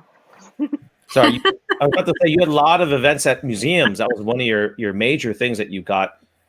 Dozens of folks who'd never edited Wikipedia before. How have you been doing with the pandemic, and how have you adjusted for that? Yeah, sure. So one of the things that we did as an organization is back in November, we issued a community care statement because we recognize where we are in a pandemic, and also just in a lot of in a racial awakening that is happening throughout this country particularly, and out throughout the world. And so we recognize that a lot of people in our communities might not have as much capacity for more on-screen work. And then also just with the pandemic, we're asking our organizers to think about what's safest for their communities. Even though a museum might be open, is it safe for the security staff to be there? Is it safe for perhaps attendees that might be elderly or immune compromised to attend an event? And so with that in mind, we created a virtual guide on helping organizers thinking about pivoting to a virtual event such as this. We also have a couple screen captures of walking behind some behind the scene tools of some platforms that folks might consider. So for instance, Richard and I actually did a screen capture of using StreamYard, the platform that we're using right now, to perhaps consider doing an edit-a-thon. And we also offer microfunding through Art and Feminism as well. So if you need a couple $100s to pay for StreamYard or Zoom or whatever kind of other platform that you want to do your digital event for, Art and Feminism can help with that. And overall, I would say the numbers as expected are lower, which is fine and expected, and we're glad that communities are taking care of themselves. But at the same time, we've been pleasantly surprised by the numbers. We actually prepared a communication that went out last week highlighting some of the global events, and at that point, we had 88 events on our dashboard. And I'm looking at it right now, and now there are 103. So just in the past week, there's been several more events that have been put on the dashboard, and they're being organized. And we're really excited to be able to celebrate all this work. Great, thank you. Yeah, we're seeing the same thing. Like we would normally have maybe 50 or so at a in-person edit-a-thon, but we can reach folks all over the world now virtually. So it's been really fascinating to see. So thank you so much. And this is a great opportunity for a lot of us to reach an audience that we never had before. So we had some questions in the comments. Some are related to the editing we're doing. Some are related to maybe some general observations about Wiki. You're welcome to stay and chime in, any of the folks here. One that was commonly asked, which is valid, is how do you add images to Wikidata? So let me show you how that works really fast, because it's easy if you know how it works, but it can be a little bit confusing if you've never done it before. So this is a good example of what I actually did the other day. Normally, because Wikipedia is older, Wikipedia articles get updated faster in many ways than the Wikidata items. So if you look at, let's say, the entry in Wikidata for Yoli Tang here, you'll notice that she may not have an image here, right? So there's all this nice information, but she doesn't have an image. But someone might have uploaded one to Wikimedia Commons, which is where we store our photos, and then added it to Wikipedia, but didn't know to add it to Wikidata. So here's how you might do it. If it's already in Commons, you can go ahead and click on her image here, let's say. So it's a little bit confusing because you're looking at her image in Wikipedia right there, but it's actually in Wikimedia Commons. So you go here and you can click on this just to make sure it is in Wikimedia Commons, and there she is. There's her portrait. So you can actually go ahead and copy that name right there. And then when you go to her entry here, this is one of the unfortunate things here is if you want to add a statement, you have to kind of scroll down to the bottom until it says add statement right there.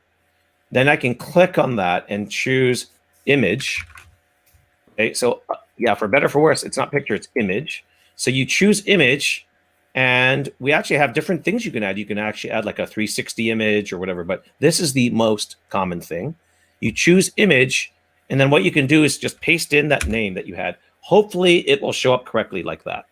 So again, this has to have been uploaded to Wikimedia Commons, first of all, to be there. And then you can click on her name and hit publish. And then now that picture will be attached to this Wikidata item. Now, if you want to know how to upload to Commons, you can actually go in here and choose upload file right there. Right. So when you choose the upload file there, you can actually upload files here. Now, Wikimedia Commons in itself is a whole nother ball of wax in terms of copyright, and is it free? Is it public domain? Is there freedom of panorama for folks who are in Europe? This can get complex. So that's why it's kind of a second level edit-a-thon where we talk about images on Commons. But the Met and other organizations have uploaded tons and tons of artworks and things like that. So if you can find it in Commons, it's fair game. If it's not in Commons already, there's a little bit of work to make sure it's under a free license to upload here. So I think we'll just kind of leave it there for now. But if you can find the image in Commons, you know, search for the person's name there. And oftentimes there will be an image there, but has not been added to Wikidata yet. All right. So hopefully that answered that question, Lila. That's a good question, but it's not always obvious how to do that. All right. Any other questions that we see from the chat? We'd also love for you to send us any links to images or to Wikidata items you've either improved or you found interesting. If not, we can enter another 10-minute sprint, and maybe I can edit with Jane and Richard and Jeannie some things while we do that 10-minute sprint. Kira, absolutely, you're welcome to join, although I know you have another deadline that you need to be at. But we can kind of show you some of the things that Wikipedia and Wikidata editors do while answering your questions while we do another 10-minute sprint. So let me get that working here and share that on the screen there. All right, so we're going to enter another 10-minute sprint where we really want you to try some of the tasks that we've set up for you here. And if you are bothered by the audio, you can mute and come back in 9 minutes, and we can kind of re-engage and see what things you've done there. All Andrew, right. can I ask you a question? Absolutely. I went ahead and was bold, and I clicked on one of Richard's links. Mm-hmm. I think the second one down. This one? No, the woman reading. Yeah. Oh, the third one. Okay. Yeah. And so I published it as a draft, but I don't know. I have no idea what to do with the draft space. Yeah. So I guess so the thing about the Embabble tool is it creates, and I guess we can get Giovanna can join perhaps soon, also as work. Yeah, we'll join her in a second. Yeah. Is that it creates certain a very basic thing with one source from the Met website in this case, but ideally you could add a couple more sources that you could find and then just publish it yourself. The drafting is sort of nominal. It's especially for someone who knows more about it. But yeah, just if people want to put in 2 or 3 more sources and publish it, that would be great. Yeah, I was looking at the Met page for her, but there besides the donor and the fact that it was donated in 1995, it sort of stops there. I can't see that it's actually used in any other project, but it seems to be an important portrait because it's a female artist, and then it's her sister. So it's a family member. It's a portrait of a family member. So it seems like it would be. That would be an interesting thing to just put, I guess, there's some description of it on the Met website, Met Collections website. So maybe put some of the context about, who was painted and under what circumstances. That might be useful. And this seems like the kind of work that if they wrote a little bit about it on the Met website, there's probably more written about it in other places. Yeah, at the very least, I suppose what I could do now is at least check that it's linked to her sister's Wikidata item, if her sister has an item. But I guess her sister is notable because she was married to an important painter. So that gives the 1 degree of notability, right, on Wikidata. So she's related to 2 notable Wikidata items. Andrew, there was a question in the chat about DPI requirements for images. Is there one for Commons? That is a great question. Obviously, the higher the DPI, the better for us. We love high DPI images. On the other hand, we're willing to take what we can get, right, Jane? Like we'd rather there be a low resolution version of something than nothing. And obviously, we want to keep going up if we can. Though sometimes that's not always the case. It's not always possible. Yeah, I mean, coming back to El Greco, a lot of his works were destroyed during the Spanish Civil War and then again during the Second World War. So we have some really grainy, horrible old photographs from, the 1930s. Sure, we'll take that because you want to be able to present the entire oeuvre, right? So yeah, we'll take what we can get. Absolutely. Yeah, sorry, I should have explained DPI means dots per inch. So it's talking about the resolution of images that we're uploading to Wikimedia Commons. And obviously for background here, we're primarily dealing with public domain artworks, so older artworks, early 20th century or before that are in the public domain, and the Met we've uploaded the images to Commons of the works that are considered to be in the public domain. It depends a lot on the institution and on the artist, and there are a lot of specialties, a lot of particularizations involved. But part of the focus is about adding images from Wikimedia Commons, like Maria just did. Yeah, welcome, Maria. Yeah, congratulations. See our friends with Met veterans here. That's great. Yes, some people are talking about adding book subjects. That's a great question. One of the neat things about the citation tool that we have in Wikipedia is that if you actually find something in Google Books and you grab the URL of where you found it in Google Books and paste it into the citation tool that we have, it does a really nicely formatted citation, and also with well-known like library sites like OCLC and places like that. So for books, we do a pretty good job of citing it because the well-known databases out there we can get the data from. But for all these random news sites and Women's Wear Daily and everything, it's tougher to get the perfect citation out there. Yeah.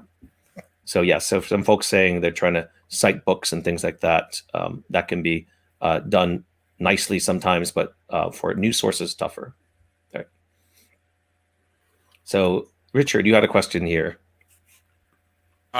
Okay, yeah. How can you get on the Glam Wiki list? So I'm not sure which you mean, but I can get in touch with you. So we have mailing lists. We have a bunch of mailing lists. We also have talk page lists.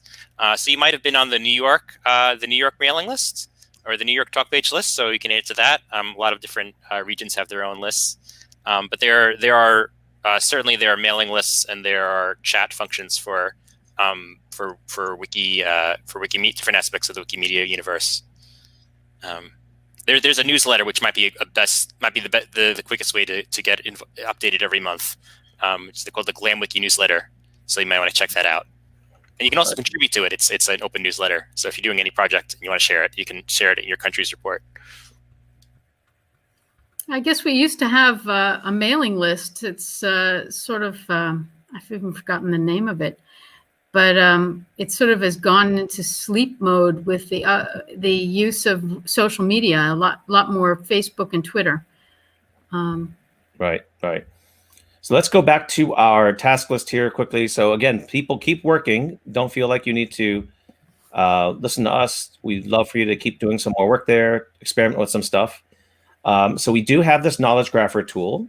We also have another tool, which is kind of interesting, called the Wiki Art Depiction Explorer. So I thought I'd just show you this real quick as another way to contribute, which is, the nice thing about Wikidata is it's a database, but we can have different interfaces on top to edit that. So this one is kind of interesting that you can actually bring up this tool with an individual painting, and you can see that if you put in the Q number into this tool, this is called the Wiki Art Depiction Explorer, it'll pull all this information that you find in Wikidata, which is pretty interesting. But you can also kind of, in a much easier way, add the depiction information here. So can we find something in this painting we have not added a depiction statement for yet? Oh. Obviously, horses are in this painting. I got the hospital. Go ahead. I worked on this. So I worked on this Wikidata, and I was very proud of it because I made it very complete. Very complete. I'm not sure there are extra ones. I added a particular breed of horse. I added the hospital, which it's on the grounds of, which had an article on French Wikipedia, but not on English Wikipedia. Right. So I was particularly proud of this one, and it was nice to be able to place it in a geographic context from whatever probably French Wikipedians who added the article on the former hospital in Paris. Right. The grounds of it.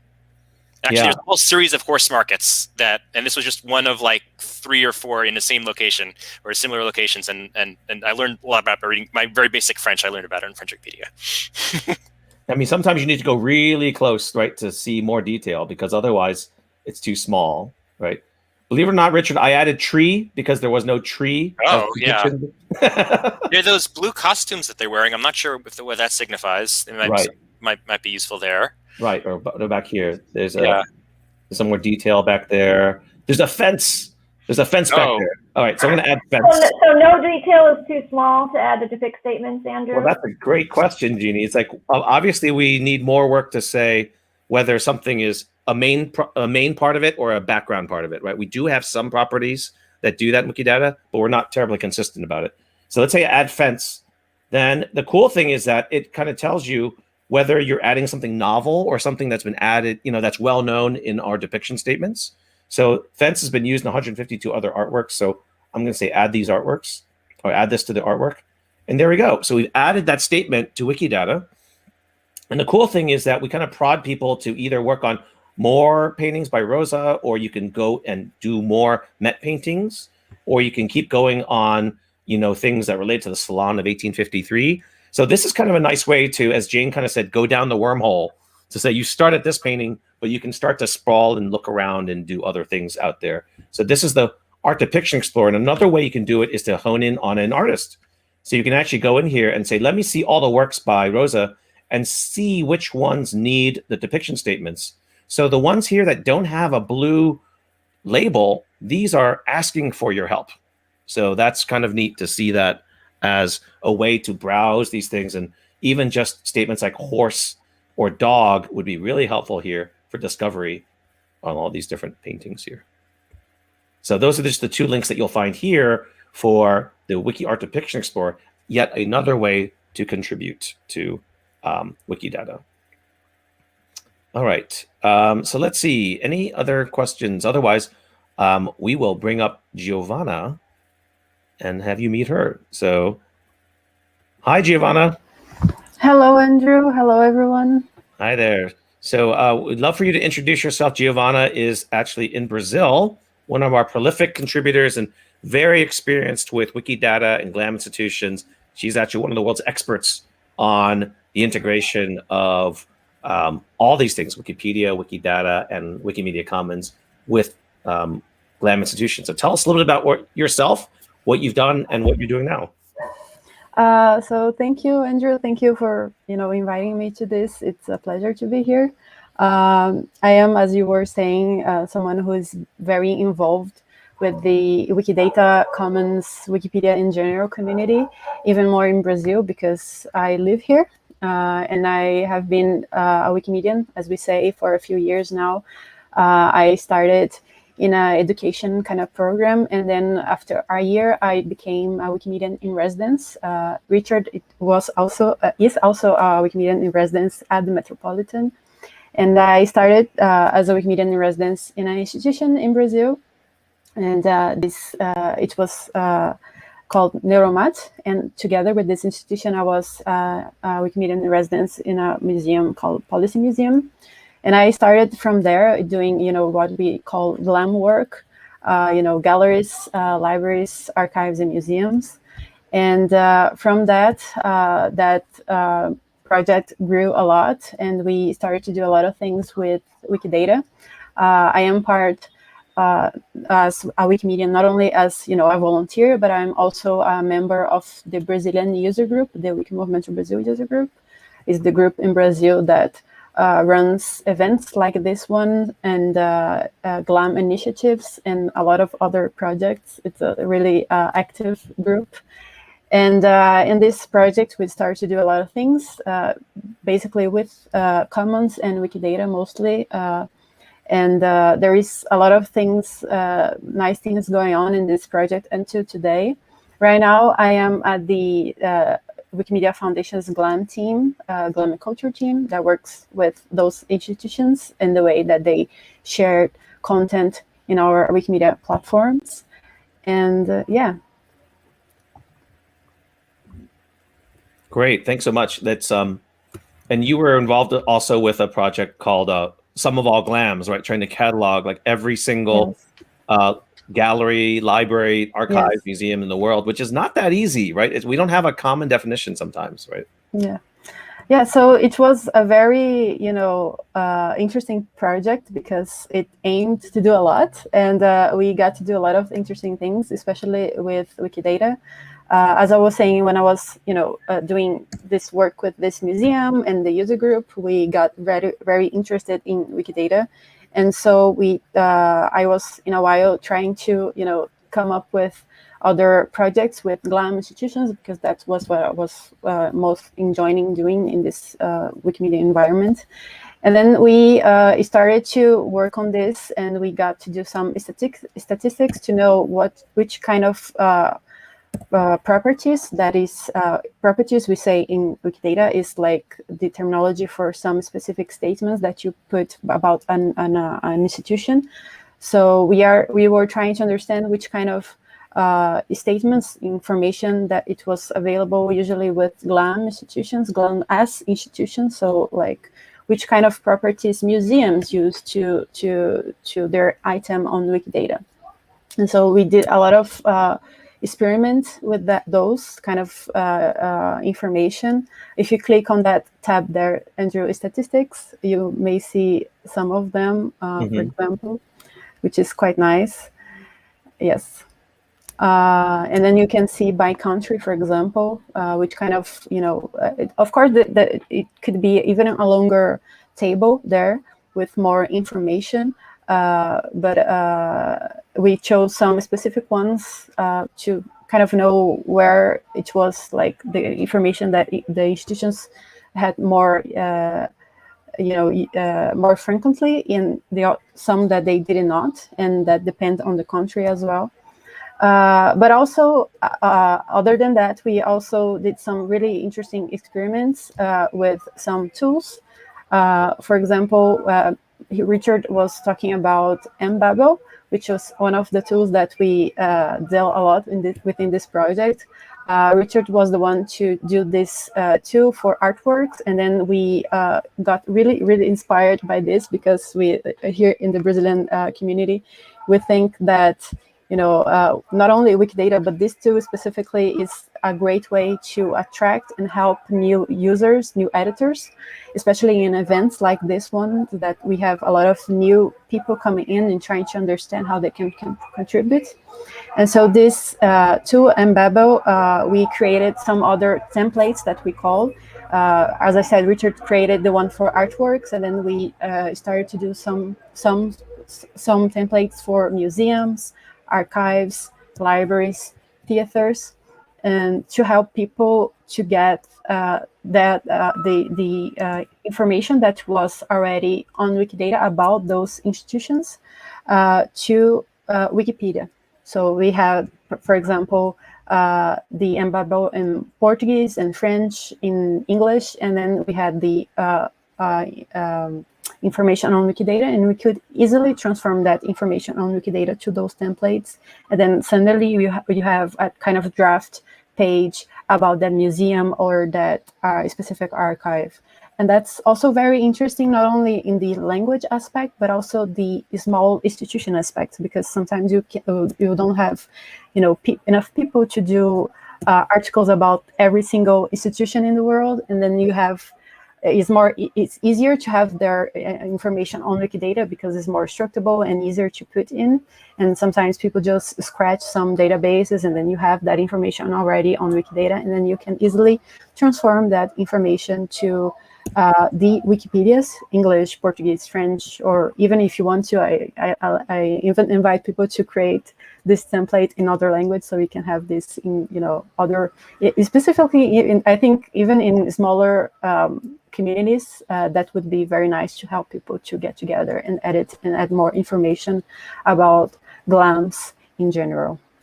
And also, together with Mbabel templates, we also did very interesting work around what we call info boxes, or Wikidata info boxes, that we usually, when you open a tab on a page article on Wikipedia, you see on the side a box with a lot of information, and a lot of new users don't know where that come from exactly and how you construct that, especially in events like this.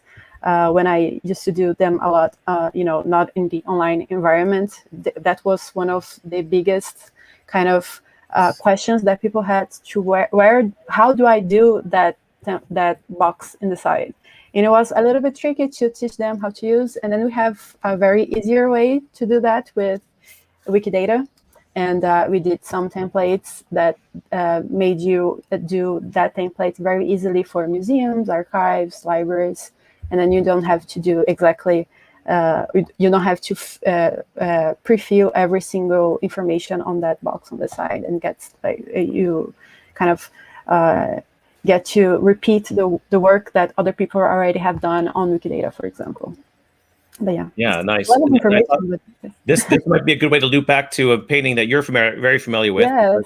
One of the things that the Brazilian community has been very out in front of is actually all the stuff we're talking about with depiction information and adding it to provide context and content we really never had before. So this is a really famous painting, right, in Brazil. And if you mouse over it, look at all the information we have about it, not just what it depicts, but exactly where it is in the painting. So you folks are way out ahead in terms of modeling all this. So what this winds up looking like, not just as boxes, but if we look at the Wikidata item, this is the painting, which I'll give you a second to explain the significance of the painting. But if you just scroll down to the depiction section, it's not just what it depicts, but my goodness, look at this. It's Maria Leopoldina of Austria where she is and that she has red hair. She's sitting. She has a dress. She has a bracelet. Brown. Oh, whoa. So tell us about this painting, because this is hyper detailed metadata that you have.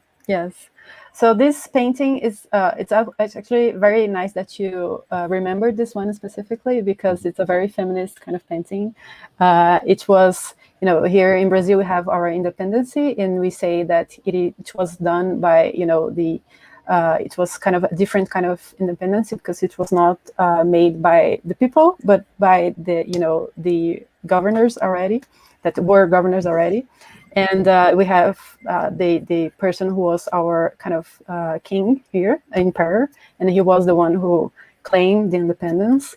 But this painting specifically, it shows a different kind of side of the story, because Maria Leopoldina, who is sitting there, was his wife. And a lot of historians say that she was the one coordinating some of the part of the independence process. And this is her signing a letter that is convincing him to actually claim the independence. And she was obviously not very known in history because of that. We have a lot of other paintings with her and children, and her, as her mother's whole role in history. But this was a very important painting because of that, because it shows her as, a woman sitting among all of those important men, making this important Brazilian,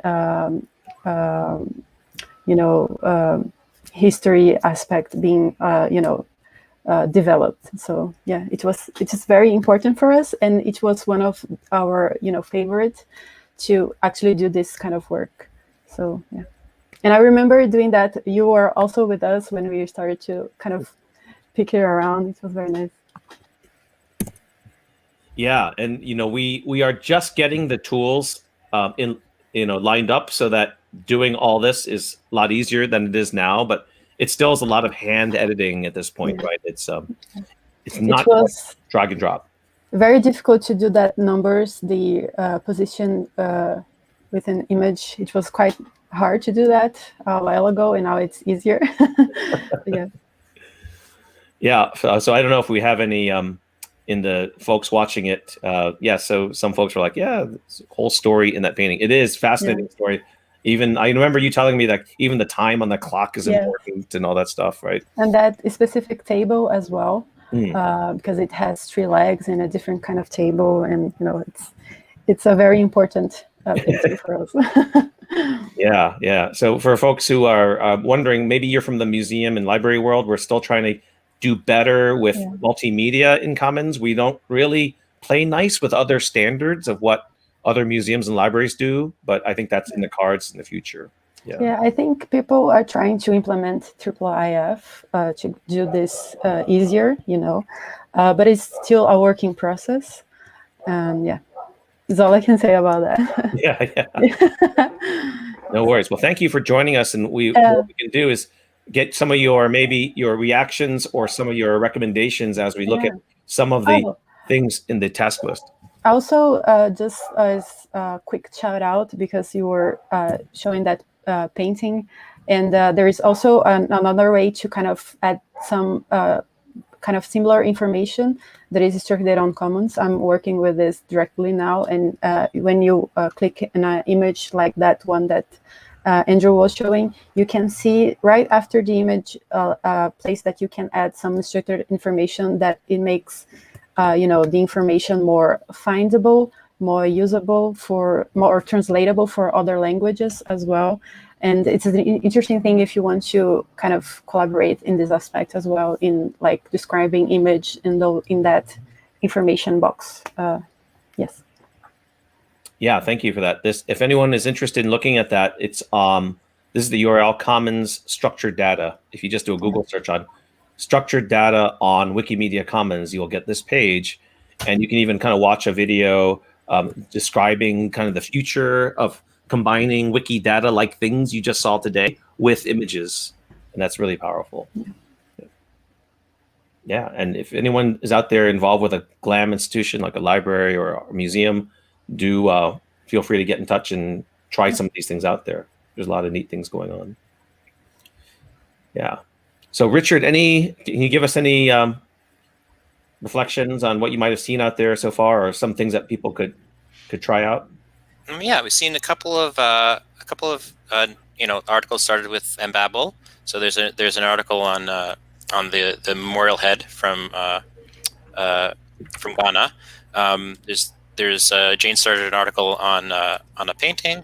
There's a nice article on a sort of a squirrel painting from Japan that's been started. And we're still collecting the dashboard, as unfortunately it has quite a bit of a lag on it, but we have about 70 something editors there, and we're getting the different information from them. And there's also been some discussions on the chat mechanism on so chat.wikimuseum.org. If people want to participate in there for more individualized help, especially around issues like Wikidata. People had issues with Tabernacle, trying to figure out, how do you. There was an artist who had an insufficient number of aliases on Wikidata, so so it was hard to find her item because she was known by her middle initial, and there's a whole thing. So right. It's another thing. And Richard, that chat will be up after the event. So yeah, correct? Yeah. So we will be. Some people mentioned in the chat also that it was. It felt a bit like there was a lot of information coming very quickly, and a lot of topics covered. And so one of the ways we want to help support people going was that for the rest of the month of March, we have that chat going, and people can participate there if you want any individualized help or discussion about this or the other events for Wiki Women's History Month and other gender gap topics this month. And we can also set things up in different languages if people want that, if there's sufficient demand. Yeah, that's a great point. Hopefully this is just the start of the journey for you folks. Absolutely feel free to keep dialoguing in that channel or get in touch with any of us. We're very open to collaboration on these things long term, or even just keep coming back to this page and keep working on these tools. If you want to, you can even go to the talk page on here. Let me show you on the screen for a second. So this is the project page that we're working on now, but you can even go to the talk page here and leave a note there, and we'll keep watching that page for any kind of comments. That's another thing we didn't show you quite yet, is that you can actually click on this little star here, and then if you're logged in, that is now put on your watch list so that anytime someone makes a modification to that page, you'll get notified of that in Wikipedia. So that's kind of nice of having your own kind of bookmarks list. We call it a watch list in Wikipedia. So yeah, feel free to keep working on this because it is a lot. It's a lot, but we wanted to show you different ways of contributing because in the end, a lot of these are actually easier ways to contribute, even though learning about them might be a little bit new to you and foreign to you. So, yeah. Can I get one last question? Mm-hmm. So I published that little article because I managed to find some more information about the donor of the painting. I'm like, okay, great, another external reference. I'm done. But I'm wondering what happens to the draft. It just hangs out there until somebody comes along and deletes it, or can you guys delete it? Usually we would just move the draft. But if I don't even know how to do that, so I just published it. Okay, that's fine. Then fine. we can just redirect it. We'll just make it so people don't create it again. Thanks. Yeah, the plight of drafts is always different, right, in terms of what state they're in. They're usually pretty safe to just be sitting there to be worked on. But then when you submit it, then hopefully you'll get into the queue of folks who will review it. But it could take some time for that. Yeah. Jeannie, do you have any observations or things that you want to take a look at or to note? No, I just want to thank everyone for coming and helping us add more, contribute to global knowledge about women and women in the arts. And again, if you are in the New York City area, please come see our Alice Neel exhibition, which opens on March 22nd, or attend the virtual opening, which will be on March 25th. That's right. And the virtual opening is going to be on YouTube and the same channel that we're on now. Is that right? Yes, I believe so. And you can sign up. You can register. You need to register for it on our exhibition, on the exhibition page. Oh, okay, great. Yeah, there. If you go down here, you can see all the different. There's us right there, but you can see the other types of content that we have here related to Women's History Month.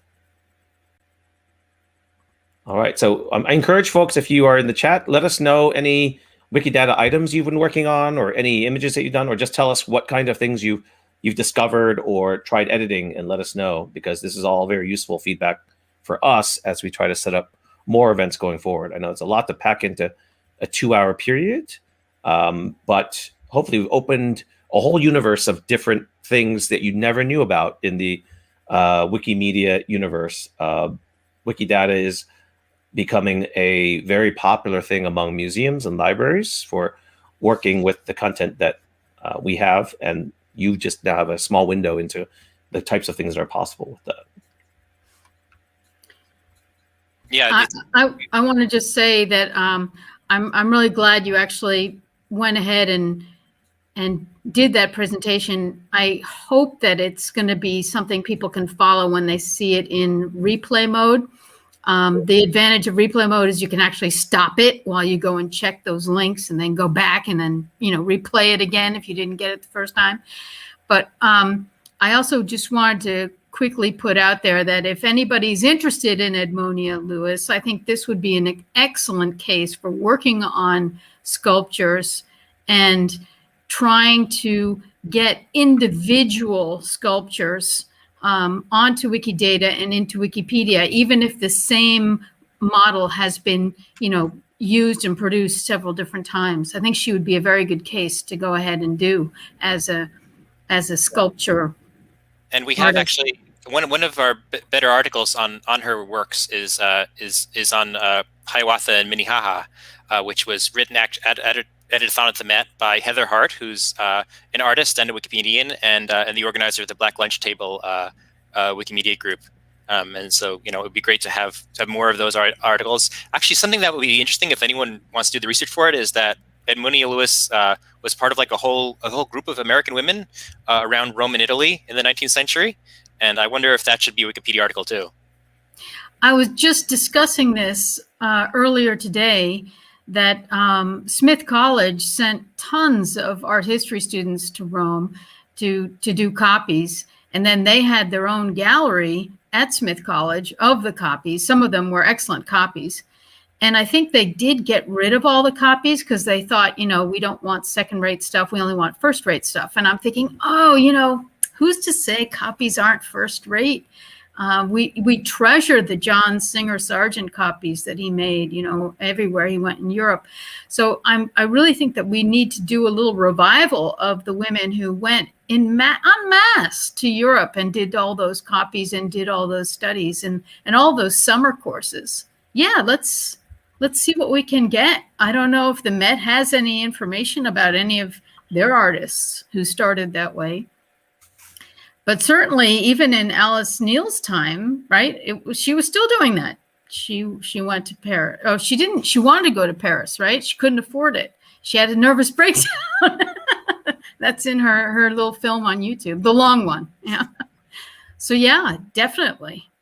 Yeah, it's nice to connect with everyone. So usually we have the different meta-editathons. Usually this time of year we have the art and feminism editathons, which are I miss you guys. And we have there are a lot of very nice in-person things. We can we have like 100 or 200 people in a room, and it's able to it's a little bit easier to work in person, but we're trying to experiment with how to do things virtually, and probably in the future we'll try to do more hybrid events, so we're using both virtual and in-person things. Richard, about that, I want to again give a shout out to what Kira was saying a few minutes before. Because we don't know that this is a metropolitan kind of event, so we have a lot of people probably from backgrounds that we don't know exactly where.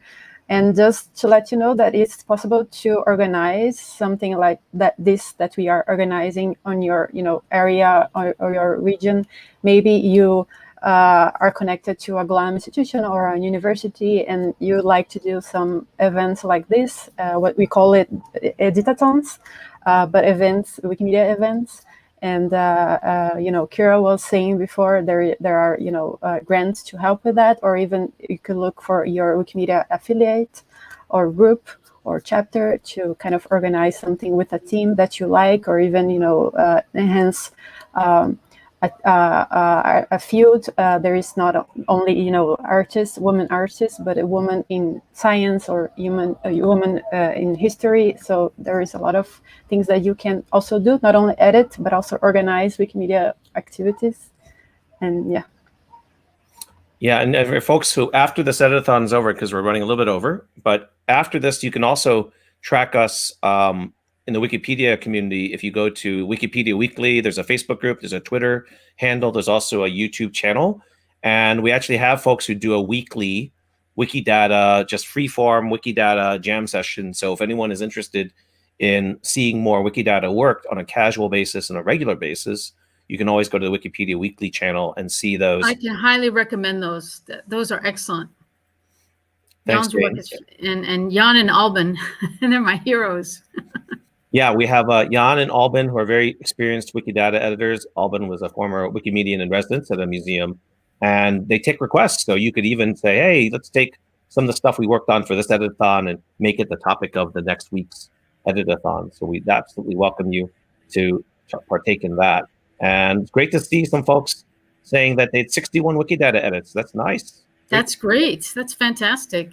Yeah. And, you know, sometimes adding these little statements are more rewarding than editing a Wikipedia article. It's quite cool to see these things stack up and saying one edit there, make for interesting connections. So I thought I could also show you what happens when we added some more information to this knowledge graph now. So it's more connected than before. At least we now have at least some depiction information for Indian combat. So now you can start to see how these artworks are not just in isolation, but they're showing common themes here. We probably need to add more to these, but it's a nice start to see the network of depiction statements start to build up for at least Edmonia Lewis's pieces here. But we will need to add more artworks as well. Anything else before we call it a day for folks? So do check back to the dashboard. Richard, is the dashboard on this page here at the bottom? Where is it? Yeah, it's where it says sign up on the dashboard. There's like a little button. So that's sort of how it's it's an action point. Right. So it does take some time to update. Yeah, so it'll take a while to update everything, you know, but actually let us know if you're doing working stuff in particular languages, because we sometimes have to set that manually. But right. We'd love to see this go up, but we normally you can sign in, and if you're doing other edits, you can also sign in. We'll try to find the ones that are relevant. You don't have to. It's a technological thing, but if you want to sign in, you're very welcome to sign in, even if you're doing other stuff. Right. That's great. Well, thanks everyone for joining us. Again, keep working. I know it's a lot to absorb, but if you keep going back to these lists, there's like days and weeks worth of content that you could add with these work lists here.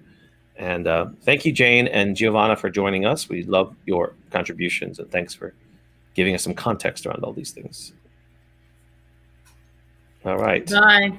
Great. So any final chat messages, let us know. We'd love to highlight a last few things that you might have added or things that you might have learned, but hopefully you found something interesting during the editathon, the meetup that we showed you lots of interesting things, but hopefully they'll start to stick. So, all right. So maybe what we'll do, Jeannie, is on our last play out, we'll play the Alice Neel video one last time, because for folks who might not have seen it, that's a nice way to kind of show you that at the very end. Sounds good. Okay. Let me take this down. I like to paint. I love to paint, in fact. I feel as though I'm living for a purpose, you know, that life isn't just empty. One of the reasons I painted was to catch life as it goes by, hot off the griddle. After all, I represent the 20th century. I was born in 1900, and I've tried to capture the zeitgeist. I lived in Harlem for 25 years, Spanish Harlem. I wanted to show the environment plus the people that were living there.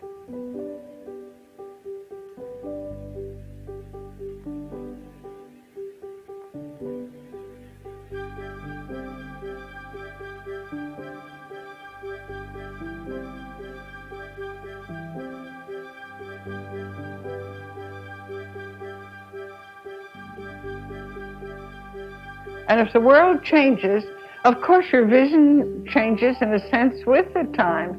It isn't just that I'm older, it's that people also are different. Maybe I have changed also, I don't know. I don't feel either that there is definite female painting, you know. I don't think there's an iconography that goes especially with women. Long before they talked about being autobiographical, I was, and yet not completely, because there's aesthetics in my work. You see, art for me was more than a profession, it was also an obsession. I painted in obscurity for years and years. But if I didn't paint all the time, I probably wouldn't live. That's what keeps me alive.